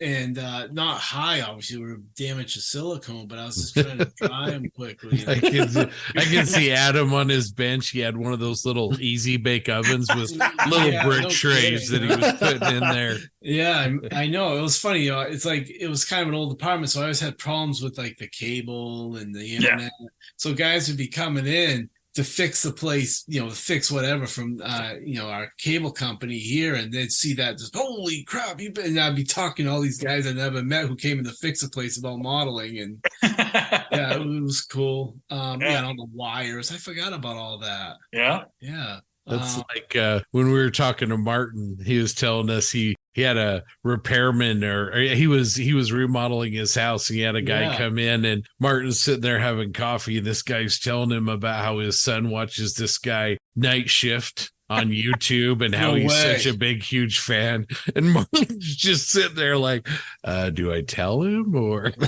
No, that's really cool. That's really cool. Yeah. No, that's really cool. That's funny, actually. Yeah, I love that signpost right up underneath that T-34, and you've got dust layers, but then you've got like wet spots on. I mean, it's like there's 7 layers on just that one piece of wood. Yeah. Well, I painted all that stuff separately on and then I just put it all together. The funnest part for me with that whole subject, the funnest part in that one was actually photographing the finished piece. That the ones that came out in AFE model, that was a lot of fun. And yeah, I remember I had a friend over. Who the hell was it? There was someone there. I had a friend over, and he was blowing cigar smoke in the photos. And then I'd snap it. And where I had the photos on it was I think it was like a 1 second delay or something, exposure. Yeah. So it made the smoke, the cigar smoke, look drawn out. Everything just came out right with those photos. That's the cover shot on AFV with the smoke. And the way it was kind of jumping out at you. I remember trying to film that thing. I would put that base. I put some pieces under the front of that base to get more of a lower look because my camera wouldn't go low enough. So the thing was almost standing up straight on the freaking table. Yeah. Oh my God. Yeah. Where's this model reside today, Adam? That is here. The figure you see on the far edge, the guy who's throwing that grenade, that guy with that got damaged. And of course, it's so fragile. Some other pieces got damaged on it too, but that's still here in my basement. Yeah. But again, I remember just painting the brick on that. That's what I really enjoyed. Oh wow! I just noticed the yellow on the 5 up there by the tracks of the T-30-45. Wow. Yep. Yeah, I remember. Oh my God, I forgot about that. Now, yeah, and then of course all the wires that T-34 is pushing through. Yeah, that's great. Yeah, that is. I don't even remember who the company was that came up with that chimney. Oh, the chimney's awesome. Yeah, we got here where I live in my town of Biddeford. It's a mill town, and they got. If you go down into the mill parts, they got it all converted now. You can take nice walks through there. There's shopping malls near now, but they got the old smokestacks and stuff. I'm like, man, these things are big. This would be a great idea for a subject, Yeah, good old days. Yes. No, that was nice. So, no, I appreciate you guys having me on. Before we go, I don't know if we're going to cut this, but I want to ask you what real quick question is: why Soviet armor? What is it? Is always what draws you to Soviet armor? Is it the casting, or is it the? Well, I grew up in the Cold War, so I was always afraid of the Russians. Yeah, and I've always been kind of what's the word I'm looking for? A friend of mine said it well. Well, I grew up watching all like the movies with my father, the old John Wayne movies, and it was always Shermans, and it wasn't even real German armor. It was just like M48s. West German Leopards. And M48. Yeah. You think about the Bolt, right? Yeah, or that, or Patton, or something like that. Patton, yeah. So I remember always being disappointed. Yeah. When I got into college and the hobby shop opened up in town, he had all that Soviet armor, and I remember liking the simplicity of the T-34. When I saw it on the box art. Right. And then, I got the Su-85 and I'm like, well, that's cool. They just took, me, I knew nothing about armor. I knew nothing about engineering. And I'm like, oh, well, that's kind of smart. They just take this tank and put the superstructure on the front. They put a bigger gun in it. And I'm like, well, and it looked cool. And, I'd always liked the German stuff too. I built all the Tigers, but I just liked it was just different. The only one doing the Soviet armor real good back in the 90s who was publishing it was Steve Zaloga. Yeah. He was really the only one that would do it. And his stuff was pretty good. And it was just my interest in, not just the Soviet army, but Soviet culture. And he's saying, well, these people that bad, we're kind of, I grew up in the 80s living on the edge of, a nuclear war. And I remember it always scared me. And I'm like, well, why are we all living this way? Are these people that bad? And so I just started reading. Well, I guess too, after high school, I started reading the books about the Eastern Front. I didn't really know about Stalingrad. I didn't know about Kursk. And I started reading about the numbers and the people involved and the material. And I didn't, I'd only heard about Battle of the Bulge and, D-Day and the African campaign. I didn't know about it. And I just realized, wow, these were like big battles. There were a lot of people involved. And then when after Perestroika you could start, and the internet came out, you could start buying magazines from Russia that had all these photographs I've never seen and drawings of Soviet armor in it. And I just took it in. I just thought it was cool. I like the sloped armor. I like the cast iron. I like, again, the welding was kind of, they basically just threw these things together. And I guess it's just the look and, the big road wheels and the simplicity of it, but yet it wasn't simple. And the big guns, those 122 guns, those crazy muzzle brakes on them. And I think I think a country that can give you the KV2 is, no matter what they're going to feel. KV2. I mean, how do you? It's like putting an apartment on top of a tank. You know? I know. Yeah, 3-story apartment. I know. I said to the hobby shop owner, who eventually became a friend of mine, who I still keep in touch with. I said, "Why is everyone talking about the Tiger? This KV tank was almost just as big. How come we don't hear more about this in the history books?" Yeah, exactly. I remember why? I didn't know. And I'm like, yeah, it's simple, it's rude looking, but man, it's just a thick armor. I was just, maybe it was just propaganda. I don't know. I never thought I'd live in Russia like I did, and go to all those museums and go to Kubinka, every other weekend, and think, it was, just be careful what you wish for. Yep, definitely. And I don't know. I really can't give you I can't give you a definite answer for it. I think it's just a lot of little things, and it's not just the subjects, but just with my growing up too. Right. As a kid. Is there a creative element to that too, Adam? Because you mentioned the crude castings and the crude welding and all of that. So I mean, I almost feel like that expands your palette, being able to work with things, especially because of what you do for a day job. With teaching welding. Well, this is before I taught it. I was just welding, and like the Naked Desperation. I was judging a welding competition up in central Maine, and went for high school students. And after I left, I went up back to the scrap bin. I went through all the steel. Okay, what would be good references to use for this model? And I just took like 4 or 5 pieces, threw in my trunk that I thought, well, this has a cool rust to it, and that has a cool rust to it. I like the mild steel on that. The thing with Soviet armor was when I started coming onto the scene with like the T-34s, there had been some great models done of the T-34 by, the Japanese model. Yeah, I was going to say that. Masahiro Doi. Yeah. He did some really good stuff, a nice guy. Yeah. And, Steve Zaloga, he did some great, and that guy just knew his stuff. But I felt with the Soviet armor, I could still add my own touch to it with the texturing, the weld seams. I just felt it hadn't been done so much like a German armor. I felt that was my niche, where I could come in and still introduce something maybe a little new to it was just trying to find something it wasn't just introducing something new, it was something, it was giving myself something different too. I wanted to make it interesting for me. I wanted to give myself something new to look at.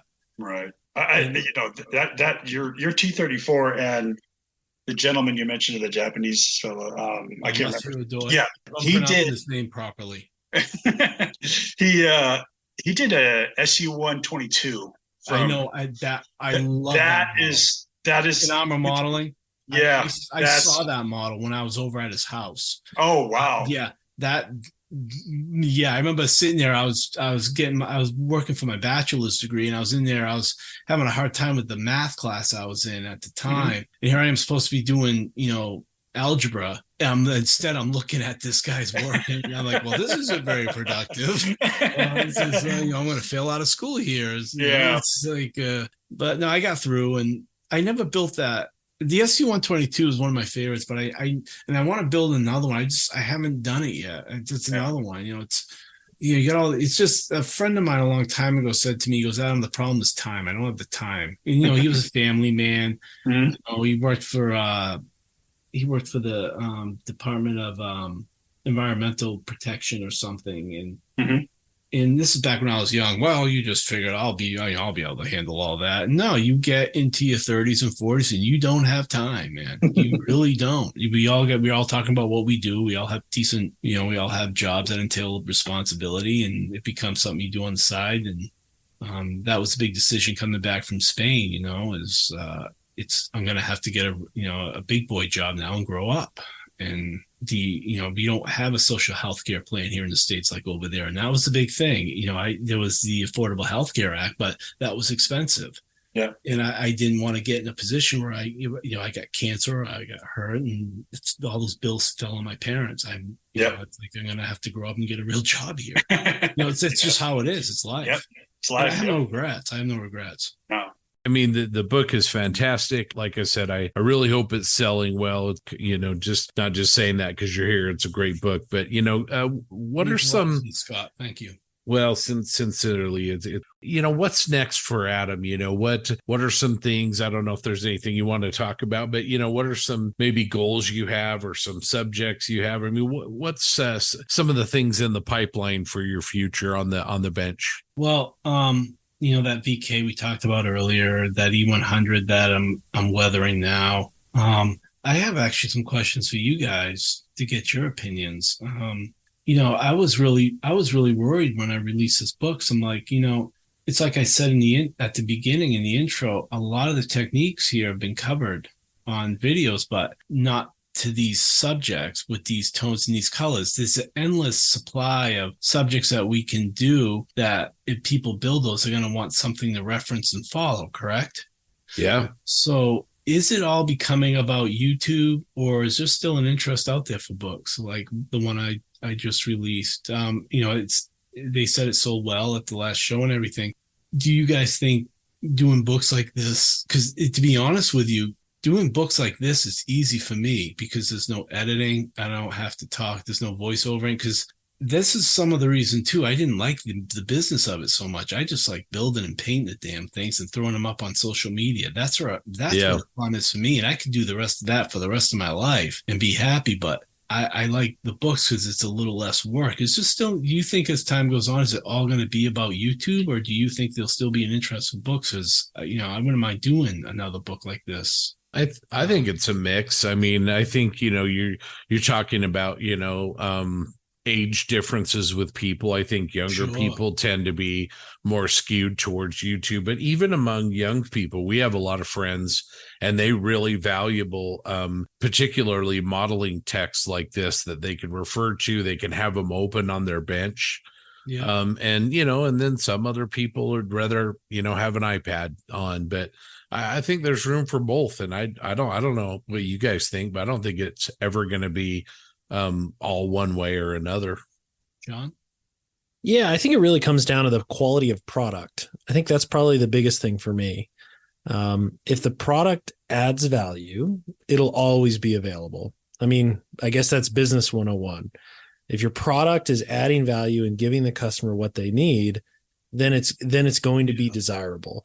And I think when you look at a book such as yours, and I'm not just saying this because you're sitting here, there are good and bad modeling books, or good and okay modeling books. Mm-hmm. The same can be said with scale modeling videos on YouTube. There are some, we'll just say it as it is, Night Shift. That sets the bar very high. Yes, there are other modeling videos that don't communicate that value, just on the style.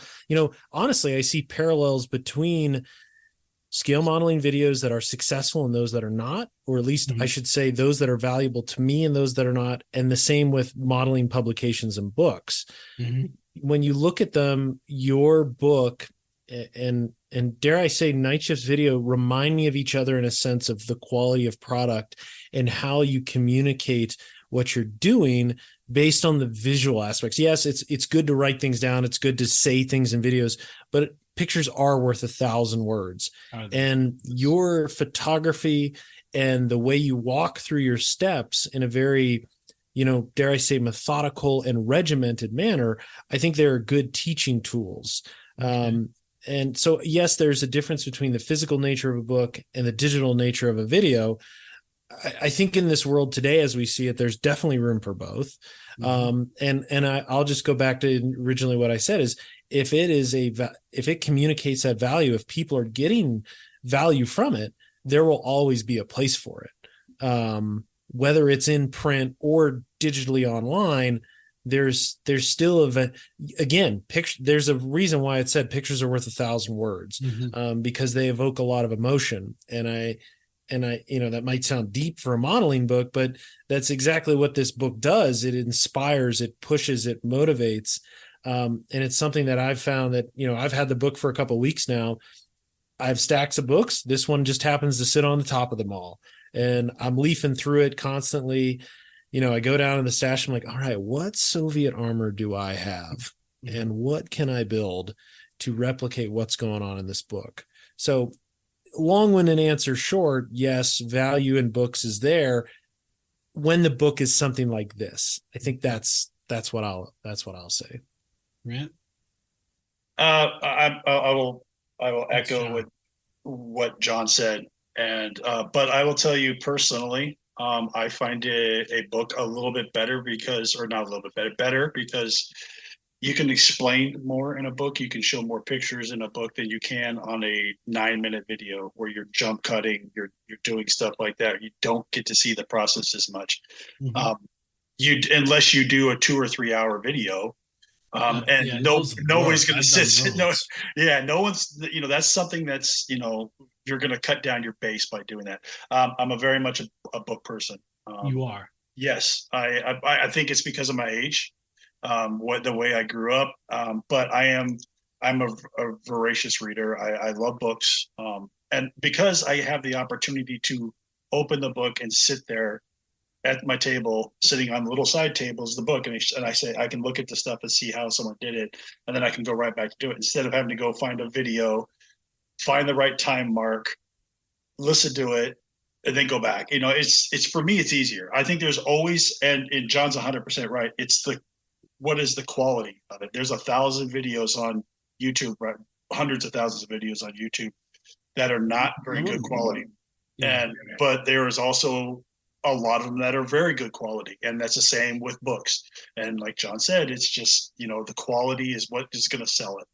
And what you have here is very, very much quality that you see and explains a process and walks you through a process the way it needs to be done.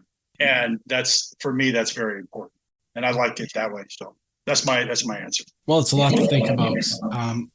I'm not sure at the moment. I'm kind of, I got this U100 going. I got this VK going. I kind of got the themes figured out. As we get closer, we'll talk again. I'll let you know what's going on. Maybe we call one of these segments. It's always a hoot and a holler. Yeah.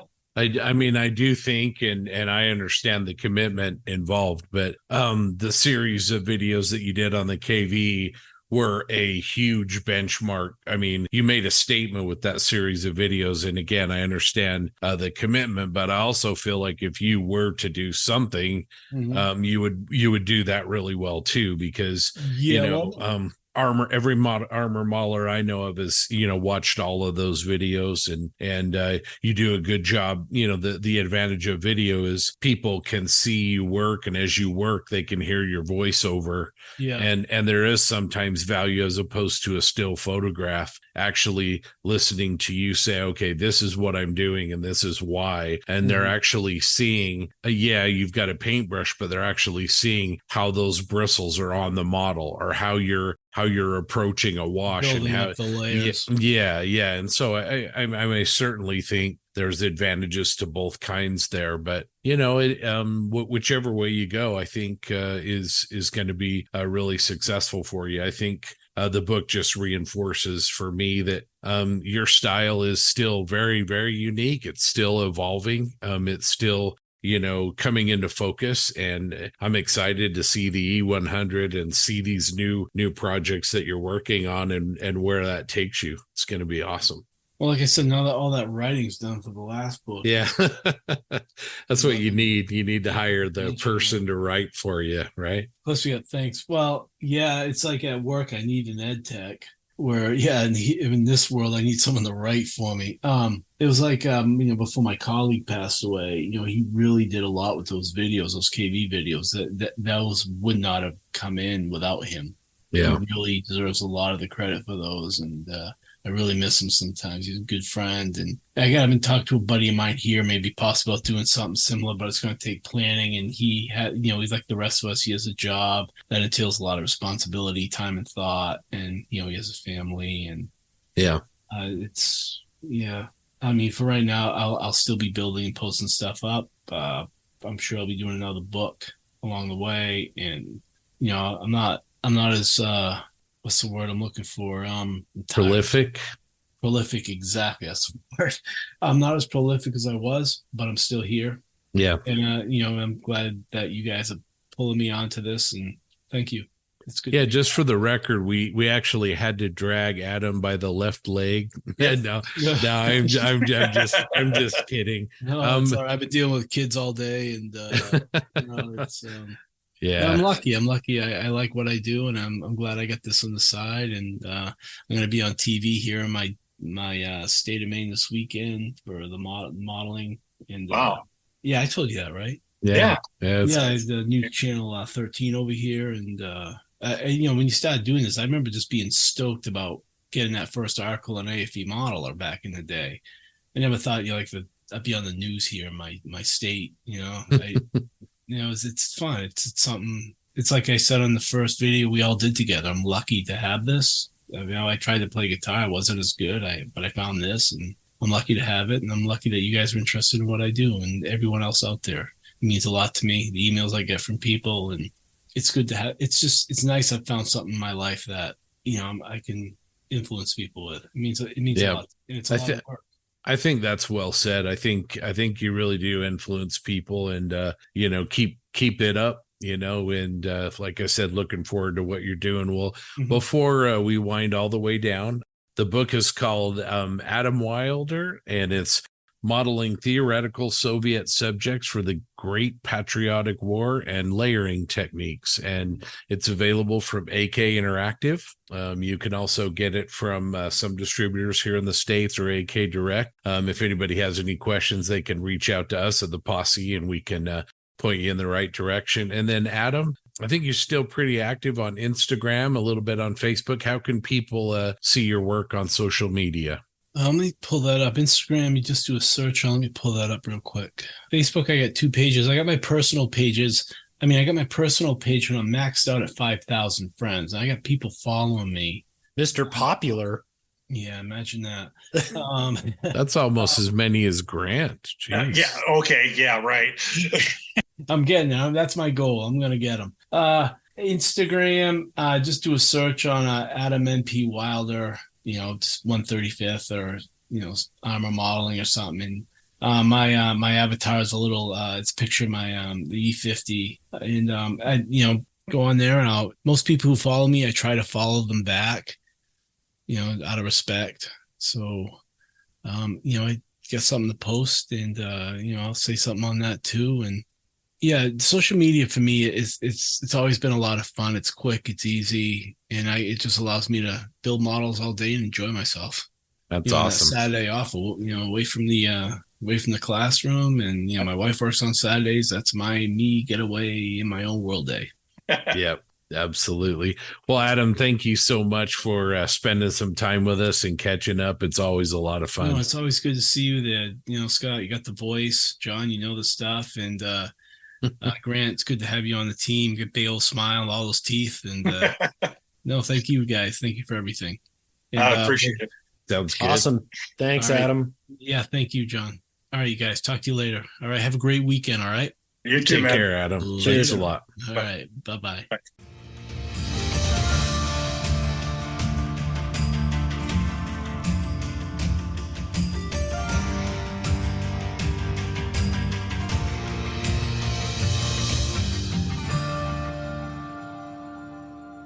Well, hopefully you guys all enjoyed that interview with Adam. He's a lot of fun to talk to. He has a new improved microphone, which I think you could hear in the interview really great. But, you know, really wanted to maybe kind of lead a discussion. The new book that he has out on layering techniques and his Russian what if armor. I mean, just a fantastic book. Really enjoyed talking to him about that. It's obvious that's what he's really, really passionate about. And as he mentioned in the interview. So I don't know. What do you guys think? I know I think we all have copies pretty much, don't we? Oh, definitely. Like I said, I've been flipping through it for a couple of days now, and it's really a good book. I mean, the thing I liked about the interview too is that we got to talk about some of his older builds and the progression you could see in the actual pictures that JB shared. That he said he'd share from his earlier stuff from the early 2000s and stuff like that. That was really interesting. You could so see where he's at now from those models.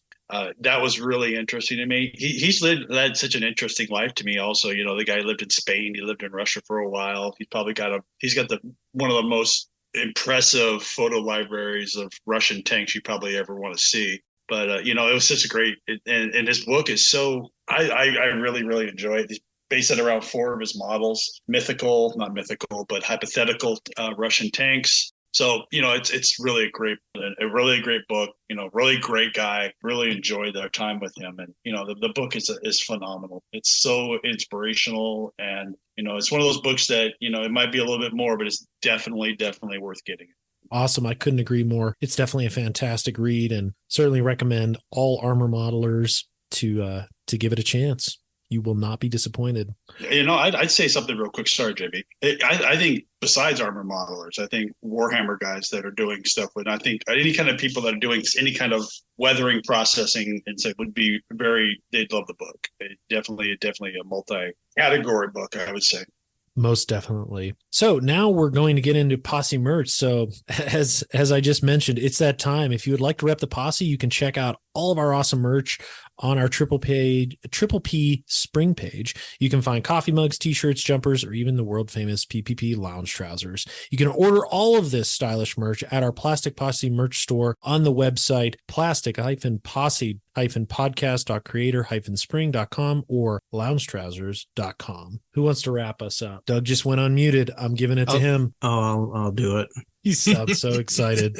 All right, let's kick it over to Doug to bring us home. All right. Well, thanks for riding along with us for episodes. Somebody just copied and pasted here. We are on episode 82, not 77, of the Plastic Posse. Your support, along with our great sponsors and patrons, help bring the Triple P to you every 2 weeks. Got a gripe? Maybe a suggestion? You can send us your feedback to plasticpossepodcast@gmail.com. If you haven't joined the Plastic Posse group on Facebook, why not? And we'll see you all in 2 weeks. Yeah.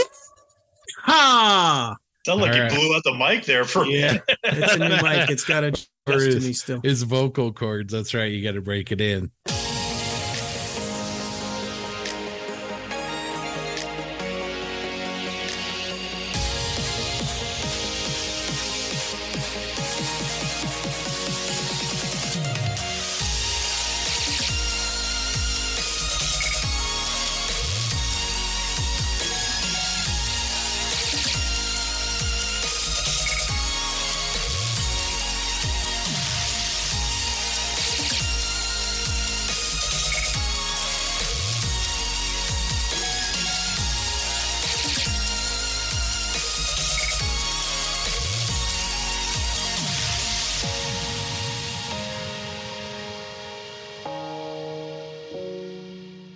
If you would like to support the Triple P and become a Plastic Posse Outrider, it's super easy.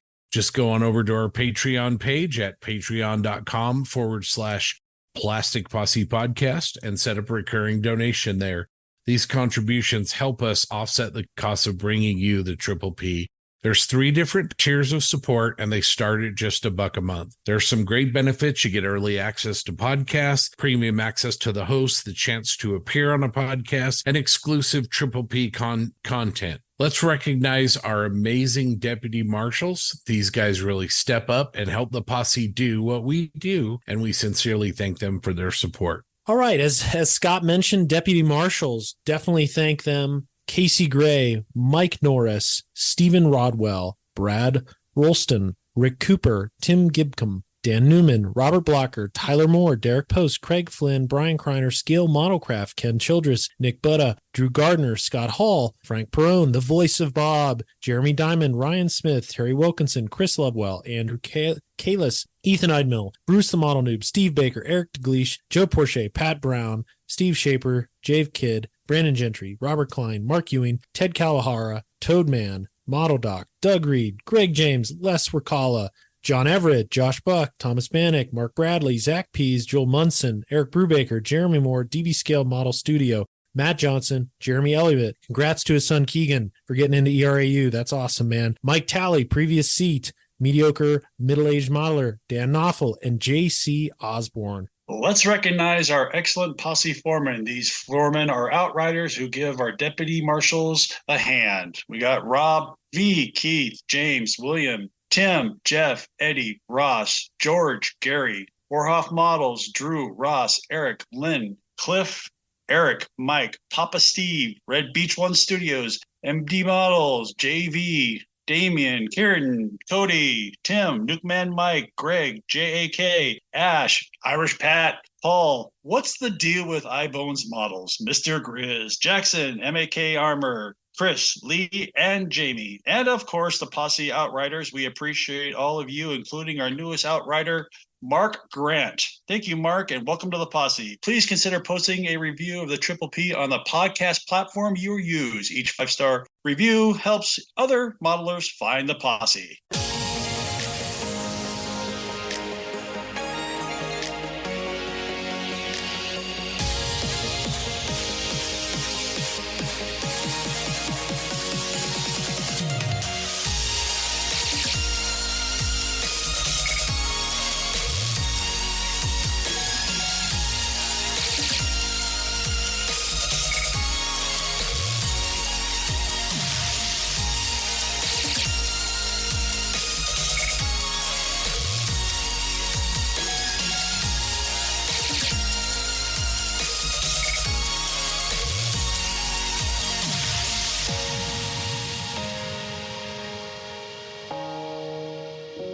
All right, John. Well, how was the UK?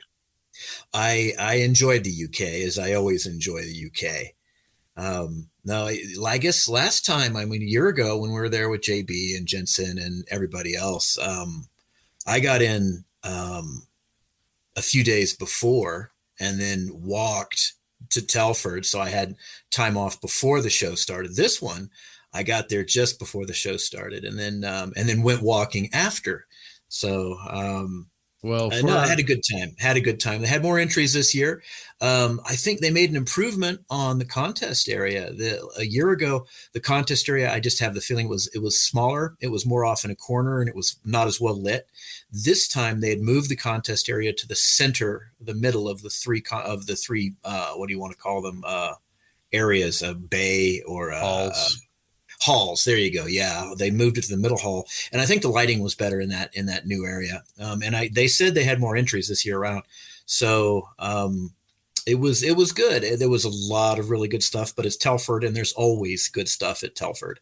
I was pleased to see the Best of Show award went to a science fiction topic. That filled my dark little heart with some happiness there. Yeah. Well, I mean, I'm going to go next year. I'm really, really stoked. But let's back up to something you said. So you came down off of your Buddhist monastery in the Rocky Mountains, and you went to the UK, and you talked about, I walked to Telford. What does that really mean, John? Are we okay? So a year ago, this will be a review. If you listen to the podcast a year ago, you heard the same story, but a year ago, I took the train from Heathrow, not to Telford, but to 2 stops beyond Telford, to Shrewsbury, which is a total distance of about 8 or 9 miles from Telford.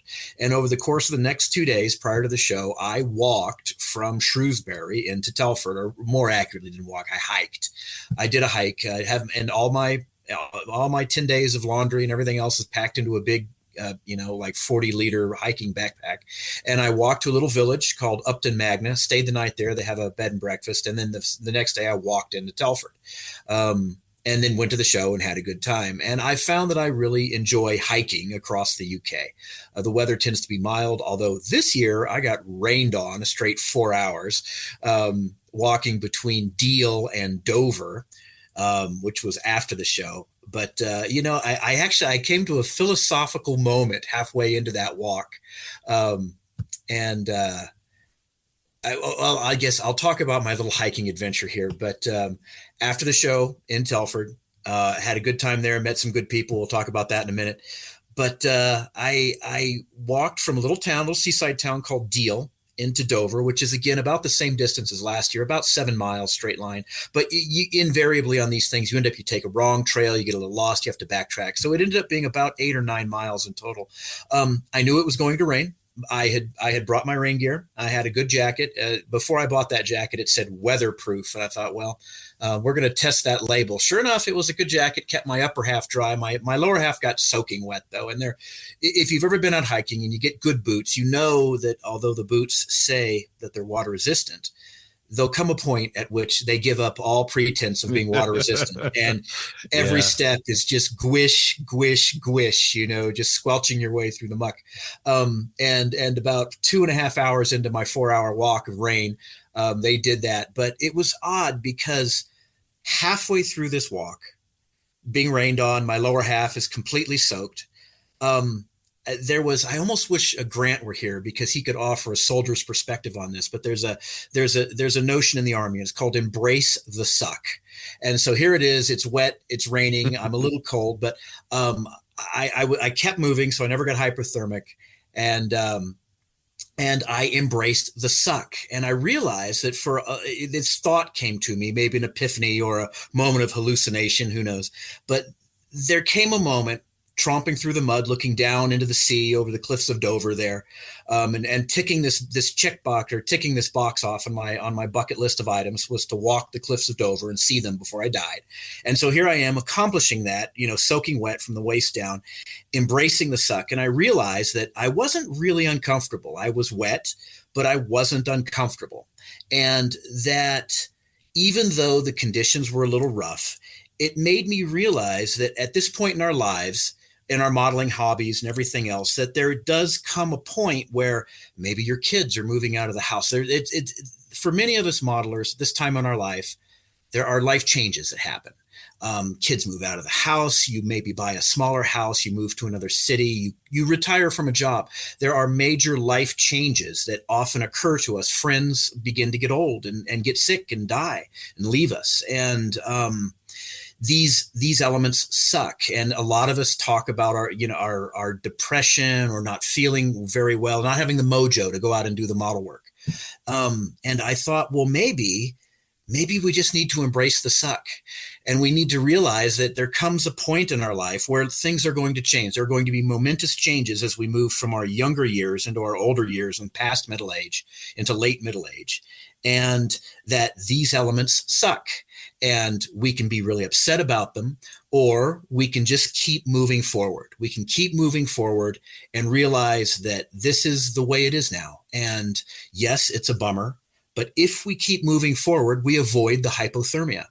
And we can make our way into the next town. We can make our way into that warm shower and that warm hotel room in Dover, but we have to keep moving forward. We can't stop. Because when you stop, you become hypothermic, and that is the end. So yes, life can suck. Keep moving forward and don't stop. So there it is. There's your moment of wisdom from on high in my little hut on the top of the mountain in Colorado. Wow, an epiphany brought to us by the cliffs of Dover and excessive H2O. I love it. I love it, John. Wow. So tell us more about Telford. I mean, it sounds like the contest area was improved, but tell us maybe some highlights and maybe new things that you saw. I mean, just give us kind of a feel for those of us that were kind of having some FOMO while you were over there. Well, okay. I mean, it is a model contest. It's similar to any of them that we've ever been to before. It was similar in most ways to Telford last year. Most of the vendors were still there. For me, this time around, I think it was more about making social contacts and social groups. In that a year ago with the whole PPP being there, it was sort of the center point of bringing in people and talking to folks, taking pictures and getting a lot of, video out there on the website. For me this time around, it was more about going back and talking to a lot of those people that I remember from a year ago. Of course, went to the Four Corners guys. The Four Corners guys were right there at the entrance, just like they were last year. Got to talk to Ian McGonigal, got to talk to, John Spud Murphy. Peter Usher was there. I had not met him last year, so I got to hang out with Peter Usher. And if you don't know his work, you should look him up because it is legendary and spectacular. And I guarantee you've probably seen some of his stuff. Definitely. In one form or another. Yeah. Met up with Pete Haley from last year. He came with us to the Bovington Museum a year ago. So it was good to have lunch with Pete and hang out with him. Got to see Dave Sargent and Simon Oakes again. Simon Oakes hadn't seen in a year. He's got a new baby on the way, so his life's about to change. Simon, if you're listening, embrace the suck. Dirty diapers and waking up at 3 a.m. and then 4 a.m. and then 5 a.m. That's part of the suck, but you will look back on it and you will be glad you did it. Having a new baby is part of the suck. You just embrace that suck because you will look back on the days and be glad that you had them. But got to the Four Corners guys, went out with dinner with those guys later on that night, ended up at the hotel restaurant. They were in the same hotel as me over by the train station. And they were short-staffed at the hotel, so they had a little problem. I'll just leave it at that. But we had a good time. We had a good time and got to meet guys I hadn't spoken to. I was talking to Ian McGonigal. If you don't know, he had scratch built a 1/35th scale sky crane. It's beautiful. Just did a beautiful, beautiful job on the sky crane. He vacuum formed his own parts for the clear, and then he scratch built the whole thing. And I said, hey man, they've just released a 1/35th scale, styrene model, and I figured he'd be kind of bummed out about that, but he wasn't. I thought it was interesting. He wasn't. He thought, no, he really enjoyed building his scratch built, and he's glad now that other people will have a chance to do something similar from a styrene kit that's ready to go. And if you've been following the Facebooks out there, there's a few guys that have really done good work on that kit already, even though it's a relatively new release. So the Four Corners guys were a lot of fun. Side note was if you're familiar at all with Wonderfest, and by the way, if you've not been to Wonderfest, you should go. If you like sci-fi, if you like figure painting, if you like, from all the reports, everything that makes Eindhoven and the Scale Model Challenge so great are many of the figure paint and more artistic and less technical aspects of the hobby. And if you like that, you need to go to Wonderfest. Well, George and Marcy Soletis were there, and they were there for just one day. They have a British friend. They've been driving madly across the country, going to all the little towns and all the little villages and sending out photos on Facebook. But George and Marcy go way back with JB. George talks about how when JB was a child that he would come to the contest there in Pittsburgh, and George and JB's dad go way back. So it was, and I've hung out with them about 3 times a year. I get to hang out with George and Marcy if they're coming through Vegas, or if I happen to be in Louisville. Then they're just fun people. They're just fundamentally fun people to hang out with. So I got to hang out with them for half a day. I got to see old friends, and the show was a show. There's always good work. It is Telford. And again, it's more about the special interest groups. You've got the vendors. Yeah, you've got the SIGs, or the special interest groups. Oh, I'll give a shout out here to, I won't say his last name because apparently he is in possession now of a controlled substance. I brought Patrick, and Patrick knows his last name. I brought Patrick 3 of the large bottles of Solvacet, which apparently you cannot get in the UK. They are an illegal material in the UK, and I smuggled in 3 bottles, and I gave them to Patrick. He bought them here in the US and had them shipped to my house. So, Patrick, you enjoy that Solvacet, and you do some good wingnut wings with that stuff. May your decals snuggle down. That's right. May they snuggle down over all that fabric detail that they put onto those kits. So we did have a good time out there. I made a little side trek out to out in Wellington, which is one train stop just outside of Telford. On my walk a year ago, I had noticed a big mountain. It's not a big mountain; it's about 1,000 feet high, but it's called the Wrekin. I don't know what the history is on that, but it's a cool name. And I did hike to the top of the Wrekin. I got to do that in a freezing fog, low visibility. Apparently, it's beautiful up there. I didn't see any of it. And then as soon as the show was over, a lot of the friends ran off and they went to their four different directions. And I jumped on a train and I headed down to the coastal town of Deal, where I'd made my walk into Dover and had my little epiphany. I did get one day in the British Museum in London. I got to see the Rosetta Stone. And for me, being a language major, that was a big deal for me. Being able to crack the hieroglyphs, which were, an unbreakable code right up until they realized they had a translation in Greek, which they were able to then understand the hieroglyphs from that. So yeah, the Rosetta Stone was a big deal, and the British Museum's got lots of neat stuff. Want to go see that. That was then, had a day that day in London and then came on home. In total, I was there about 10 days. Oh, very nice. As usual, you always make the best of everything. That's really awesome. Yeah, going back to Wonderfest, I'd really, I'm hoping to get there in 2024. Telford is the top of my list, so that's my priority. But I would say the same thing about MMSI. If you get a chance and you haven't been to that show. Where is that one held? That one's in Chicago. That is the one in Chicago. Yeah. That was the one that the one that Shepard Payne was instrumental in establishing? Yeah. Okay. And was it Mike Horan? Horan Horan. He was also a figure painter. Bill, at the same Bill time. Horan. Bill Horan. Yeah, that was it. That was it. Yeah. Yeah. Yeah. We actually got to see 10 of Shep Payne's shadow boxes. They were all the owners had brought them to the show. And that was a treat. I mean, these are, the shadow boxes. Everybody had that book. Everybody had that book. Right? I still have a copy of that book. Yeah. And so, you get to see in person, the historical pieces, the pieces that were based on Frazetta's works, the girl and the warrior in the swamp, and that's right. the headless horseman, which is great. How many of them still had the lighting that worked? All of them but one. There was one that's being restored, but most of them have either been restored, and I think that Jim DeRogatis has a big part in that, or they were in the process of being restored, but they're being cared for. They know the guys in the group that kind of carry on Shep's legacy. They do a pretty good job. If anyone out there hasn't listened to the podcast Small Subjects, it's excellent. The posse highly recommends that, but those guys all host their podcasts, kind of like their photos and their correspondence over at boxdioramas.com. And they carry on that legacy. Shep was a good friend to all of them. He meant a lot to him. And, his blood really pumps through that club and through that event. You just see and hear and kind of experience his influence in everything that goes on. And of course, Shep had a big hand in the open system, which MMSI is also a big part of that. I don't think it's exactly like SMC, but I think it's very, very similar.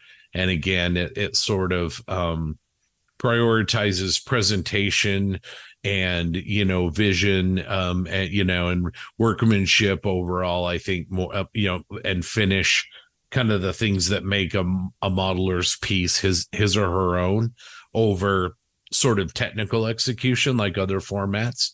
And not saying one's better than the other, it just sort of depends on who you are and what you like. But it's a great show. So that's a second or third weekend in October. So recommend that. If you haven't been, I'd recommend you go. The modelers that go are fantastic.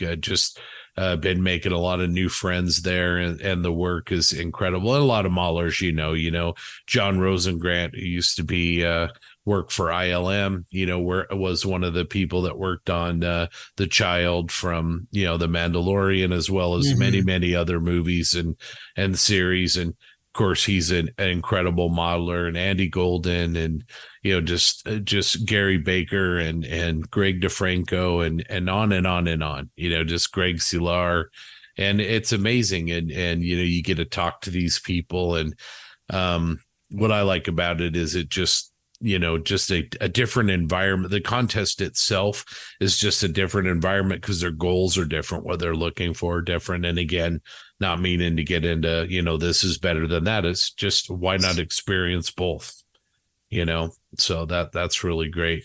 How about did you run into Malcolm and James, Models for Heroes, and just making conversation? No, I don't think I did. No, Okay. Unfortunately. It was funny because you'd walk through the place and you'd get recognized, you'd see someone you knew, and then it would be an hour of sitting down and having coffee. For me, this whole thing was about meeting people and catching up and talking to others.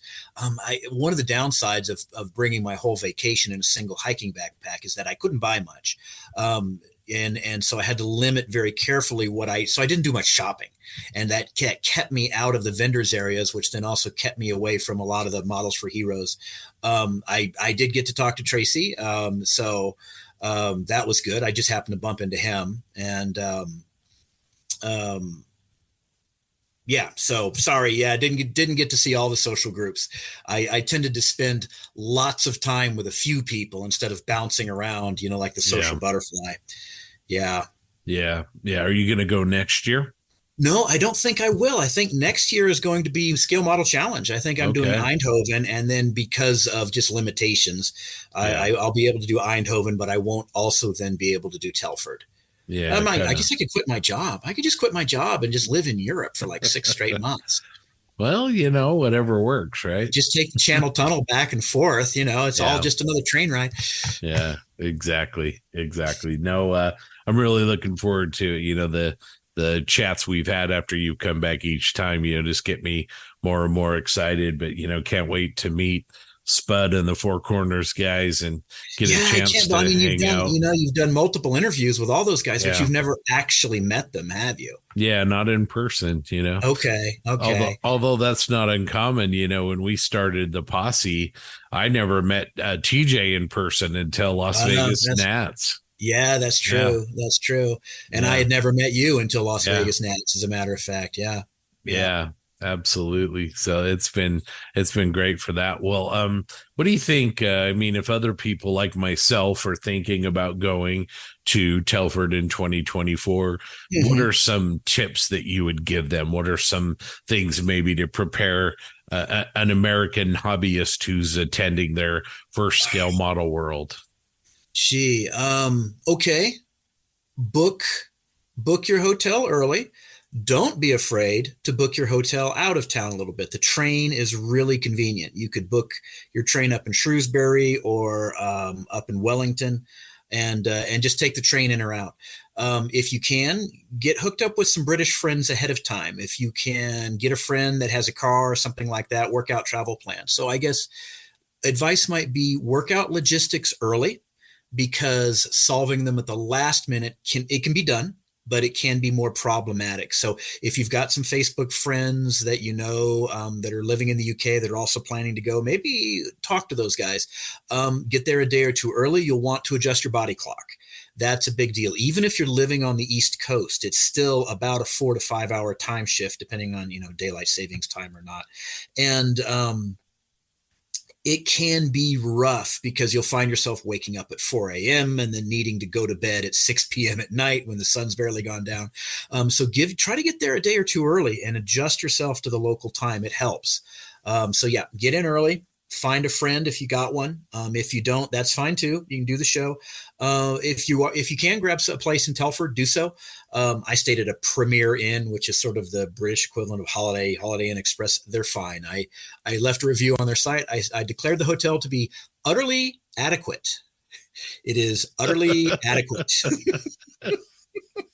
Oh man, that just speaks to you, John. That's just absolutely an Everettism. I swear. It's reasonably quiet depending on who your next door guests are, and it's clean, and it's adequate.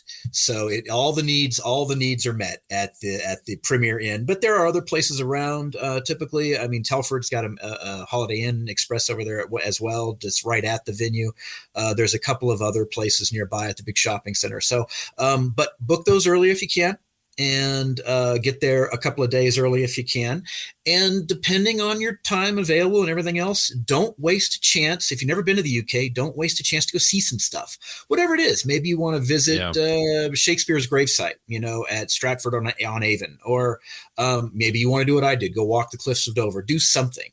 But if you have the time, then book some good space. Book a good 10 days, 12 days, 14 days between your in and your out on, United or British Airways or whatever you're using, the Cunard lines, whatever you're using to get over to the UK.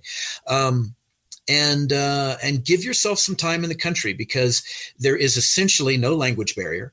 You can talk to anybody. You can ask for directions. People are friendly. And the train system is good. You may have a rail strike or whatever those events happen. So just the good thing is they publish them in advance typically, so you'll know about them if they're happening. Book early, plan to stay a long time. That's my advice. And then, when you get to the show, it's only 2 days, so you may probably not get to see everything. I think we all get that from the show, that you'll go to the show, you'll be there in completely for 2 days, and then after the show, the photos on Facebook come out, and you're like, hey, I didn't see that. And I didn't see that. And where was that? I totally missed this other thing over here. So it's a big show, lots of vendors, lots of special interest groups, and it's easy to spend all day hanging out with one or two groups of special interest guys and miss all this other stuff, not get over to the models, to heroes, and the things you meant to go see because you're having such a good time talking to the other guys. And then when the show is over, or before the show, go out and do some stuff. It's the UK. It's this whole other country, and you can travel from one end to the other in a day, and you can talk to everybody along the way. And there's lots and lots of history dating back to before the Roman Empire. And so just go and do some things. Yeah, absolutely. I mean, you mentioned Bovington, which is my number one, sort of got to go see that while I'm there. But what are some other kind of more model, or air quotes, right? Things Jay, that you'd like to do? I didn't do it. It is on my list eventually, is to go see Hannett's, just because it's a legend. Yeah. Is it better than the top end hobby shops anywhere in the world? I have no idea. I've never been there. But it is like a pilgrimage. It's sort of a bit of a religious experience to go to Hannett's and say you've done it, and there it is. Hobby related stuff.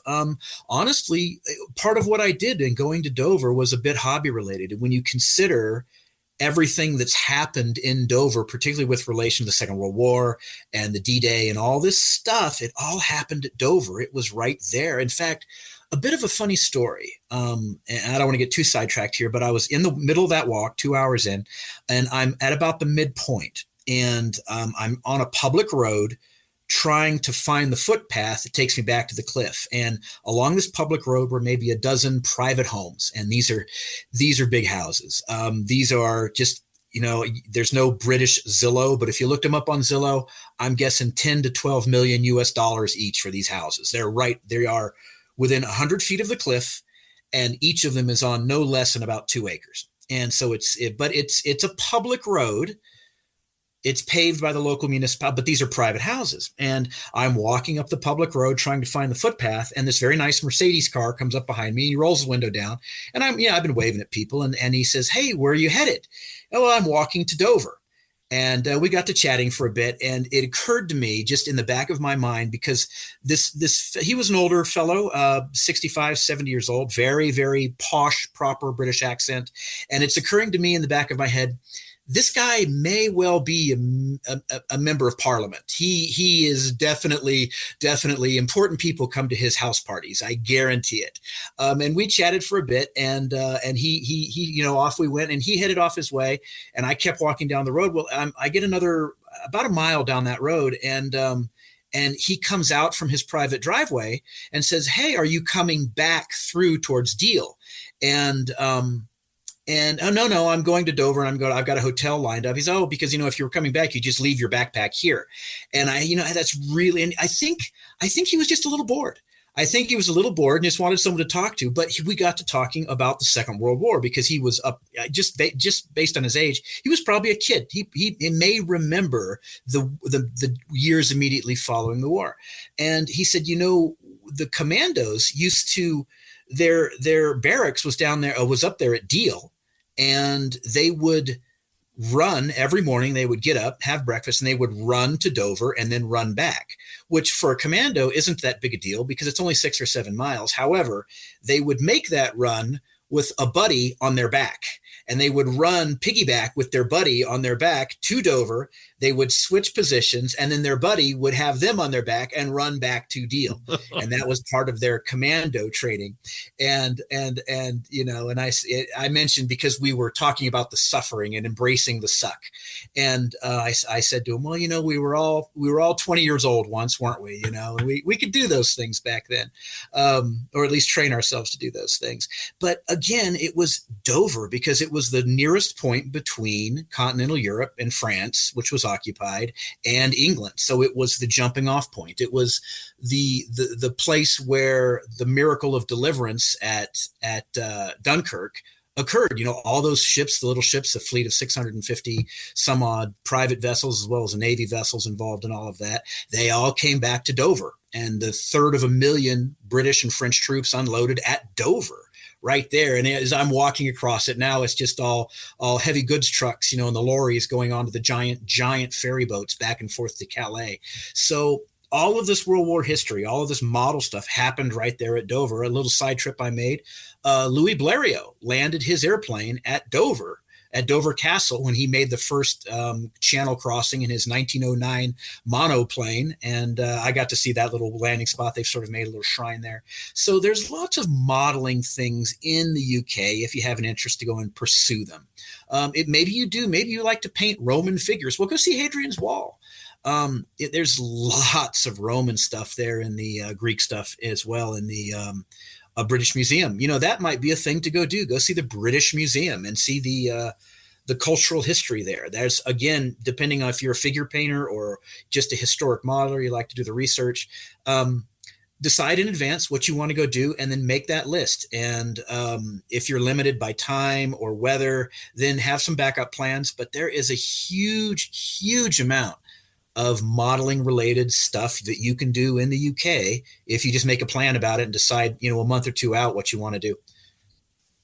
Yeah, I mean, RAF Duxford, right? And, Duxford, Cosford, RAF Cosford, and I know Jackson and Zach couldn't stop talking about the command and control. Yeah, the Imperial War Museum there in London. Yeah, that's exactly. Again something I'd love to go do. I just didn't have time this time around. Yep. Well, what was maybe a couple of your favorite things that you saw? Obviously you didn't see everything, but right. No, there was a P-40 Warhawk scratch built, and I'm sure it made the rounds on Facebook. And again, this was a real, genuine bare metal finish on this thing. I'm thinking he said that he used lithoplate. Now, I think those of us who have an interest in it, we've web searched our little brains out trying to find lithoplate. It was a common material back in the 60s and 70s when they used this soft aluminum, this malleable thin aluminum for making, lithographs and making prints. It was part of the printing process, and they just don't make the stuff anymore. I have no idea where to get lithoplate. So if any listener out there has a ready supply, please post it up on the Facebook group because we'd all love to know. But there was a P-40 Warhawk that had been scratch built, and I would guess the scale at roughly 1/24th, maybe larger. Maybe it was 1/18th. I don't recall, but it was absolutely perfect. It was perfect. Just a beautiful, beautiful little model. And that stood out as one of my favorites there. Really did. Again, though, it's Telford. There were some pieces there. There was, some of those pieces you see a beautiful thing, but it's at the back of the table. And you're like, oh, there's no way I can't get around to the back of the fencing's up there. I'd have to move the fencing and someone would yell at me.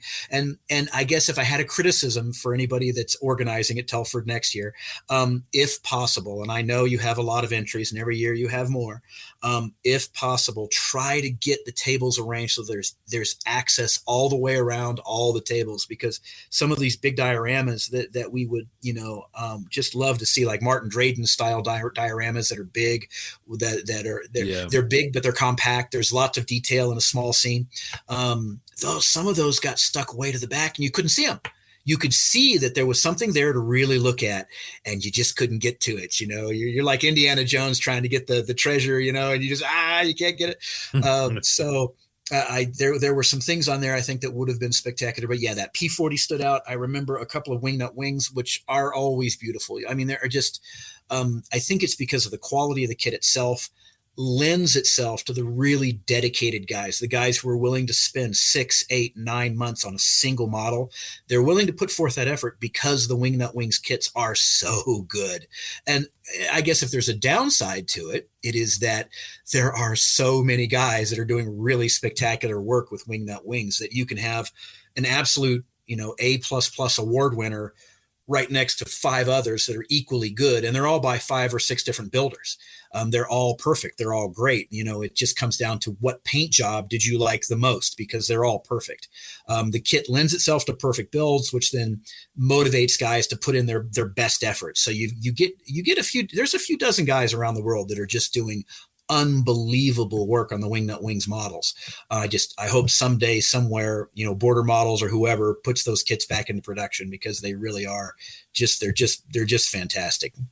Yeah, really. I mean, in terms of the hobby and what they did to the hobby, very revolutionary. Obviously the company failed, unfortunately, but I mean, really took a genre that was underserved, and you didn't see a lot of really nice biplanes. Picked a scale and then really tried to flesh out a pretty wide swath of the aircraft that served in World War One. And really revolutionary. It's too bad the company failed. If nothing else, Wingnut Wings proved to the whole world that you can take a topic which the naysayers, you'll never sell enough. You'll never sell enough of those to make it worthwhile. But if the quality is there, you put in the time and the effort to get the engineering good, the quality exceptional, people will buy it. It's that field of dreams. If you build it, they will come. And if you've got even a topic that no one's really interested in, if the kits are that good, it will attract interest. Definitely. Well, I mean, aside from your hike that came with a free epiphany at no extra cost, what are a couple more? Give me a couple of more memories that John Everett's going to take with him from Telford 2023. Honestly, there were small little moments that. And I don't think he's ever been on the show or anything, but Pete Haley is a guy that, again, like a lot of these relationships that we have, it's like, how did I meet that guy? I don't remember. I don't know how I know that guy, but sitting down and having lunch, we went to a local sandwich place called Nando's. It's a chain restaurant there, but they've got one in Telford. And Pete and I sat down at Nando's and had probably a 2-hour lunch and just talked about stuff. Some of it was model related. Most of it wasn't. But for me, and the trips to the UK and the meeting the people, I guess maybe I've reached a point where the people are more important than the models themselves. Does that make me a terrible topic for a guy to interview on your show? Maybe. No, maybe not it does. at all. Not at all. But maybe it doesn't. And so one of those little, sitting down with Pete Haley when I reach old age and bound to that rocking chair, that wheelchair, I'll think back about to that little conversation with Pete Haley over lunch. That was really lovely. Smuggling in my 3 bottles of prohibited decal setter solution for Patrick. That was maybe another one. That's just one of those stories you tell. It's like, you remember that episode of Jerry Seinfeld where they had the shower heads that were the high flow instead of the low flow, and they were like contraband, and hey, you got the stuff, you got the money, and it's sort of this black market trade in shower heads on the Seinfeld show. We had that with with decal setting solution in the UK. That's right. The term holding now has a different meaning, you know. That's right. That's right. I was a mule. I was a mule for Walthers and their contraband their decal set. Yeah. So that came away. Other small memories, just people I got to talk to that I didn't expect to. People started recognizing me, which I utterly just shocked. Somebody, I feel a little embarrassed because it would be like, "Hey, John Everett," and I'd turn and it was like a little moment in Austin Powers where, "Well, it's you," and there you are. How are you? And you're just your little Rolodex in your mind is like, God, who is this guy? Who is this guy? Who is this guy? And then I would, oh yes, you're the one that always does the red and yellow models. And you maybe you could look for a name badge or you try to get it in context. But I guess that's the embarrassing part, is that I'm starting to be recognized, probably just because I put all so much bizarre crap on Facebook. And I don't know who these people are. And then they say their name and it all clicks. They say their name and all little pieces pop into place, and the whole puzzle comes together. And then you can, oh yeah, you were the guy I was talking to last year about this and that. And then it becomes easier after that. But initially you're like, oh man, who is this guy? And then, like with Peter Usher, for example, I didn't meet him before and I knew his work. In fact, I had given credit to Spud Murphy for some of the work that Peter Usher had actually done. I was like, okay. you did that diorama. Oh, right. It was a good thing though. I avoided sticking my foot in my mouth on some of that stuff. Well, I have one more question for you here. Yeah, sure I've been thing. putting you through the ringer. You went to Scale Model World. You had a great time, made some great memories. What's one thing you're going to bring back and incorporate at your bench? What's one moment of inspiration or one thing you saw that you just thought to yourself, I need to do this? Okay, well, it was a conversation I had with Spud, John Murphy, about how he achieved dusting effects on his, because he's been doing a lot of 1/16th scale stuff. And if you do the geometric progression, a 1/16th scale model is not twice as much weathering as a 1/35th. It's 8 times as much. The volume is increased 8 times, the surface area. Yeah. And so I got to talking to him about the way he uses oils and some of the tricks that he had done. I'll have to probably hit him up and get more updates from him, because some of that stuff I've kind of forgotten a little bit. But I've got to try that. And I think was maybe talking to the guys, you'll see a model that's really well done. And at 1/16th scale, you can see every flaw and every victory. Everything that went well and everything that went badly, you can see as clear as day as on a 1/16th model. And so he's one of those guys that just does a really, really just perfect job of like, you know what, that's exactly what dry dirt looks like, or that's exactly what wet dirt looks like. And he gets that stuff just perfect. I talked to Spud about that, and the way he talks about using a cotton swab with the mineral, but then he talked about using the water soluble stuff. The water soluble oil paints, I guess I'm talking about. I can't think of who makes those. I don't know if it's Winsor Newton or somebody else, but there are lines of oil paints from a tube that are also water soluble. And that lends itself to its own set of tricks that you can employ because of the way the material handles under the different thinners. So I'm thinking, talking to those guys, what else would I do that was different? What would I incorporate that was different? I'm afraid I might be coming up a bit blank on this, because I'll be honest with you, I didn't do a lot of modeling stuff. I mostly did running around talking to people. I don't know. Maybe I wasted a shot. I wasted a chance to do some modeling things. But for me, these have become more of a social event than a modeling event. But it was good to talk to those guys. It's funny. You meet guys they're legendary. They're legendary in our small pond. They are the big fish in the small pond. And you sit down with them, you have dinner with them, and you don't talk about the modeling that's in the pond. You talk about different ponds and different things that we're doing, and how life has changed and what may suck and how we have to embrace that suck, and not stop moving forward. Just whatever's going on in your life, just keep it. Well, it's like that. We all saw the Finding Nemo movie, right? Remember the little blue fish? Just keep swimming. Yep. And just keep swimming. Yep. Yeah. And eventually the things you'll never be happy that things suck, but you will get used to them. You will, every day it will hurt a little less, and you'll be able to build a little bit more and incorporate some new things and not dwell on the old things. So yeah, guys, just keep swimming. Words of wisdom from John Everett. Remember, everybody, embrace the suck. John, thanks for spending some time and talking about Telford 2023.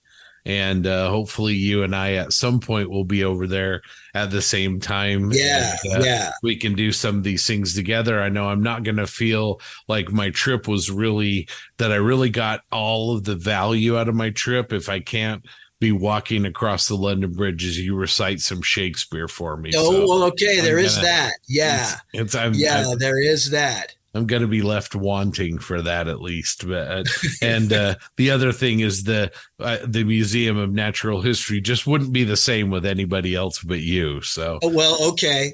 Yeah, we can go visit my favorite dinosaur. They've got an iguanodon down there in the very bottom level. It's got its own little private little list. His little alcove belongs just to that, and it's probably my favorite piece in the whole museum. Yeah.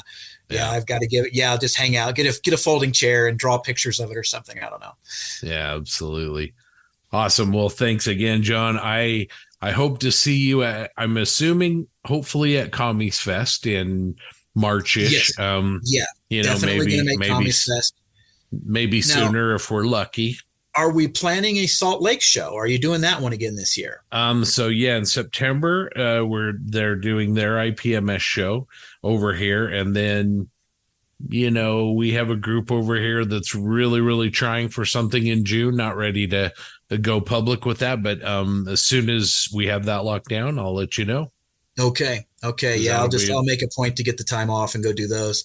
Yeah, that'll be really, really great. And then of course, if you can break away, the Seattle show, Jim Bates show in Seattle. I mean, fantastic. No, I'm already planning that one. Good. Yeah, I guess, good. Yeah. We're renting the same Airbnb we had last time. Yes. I'm already on the roster for that one. Yeah, the Posse Airbnb there on Lake Washington, man, so much fun. Awesome. Well, thanks again, John. Really appreciate you, and we'll talk to you soon. All right, take care.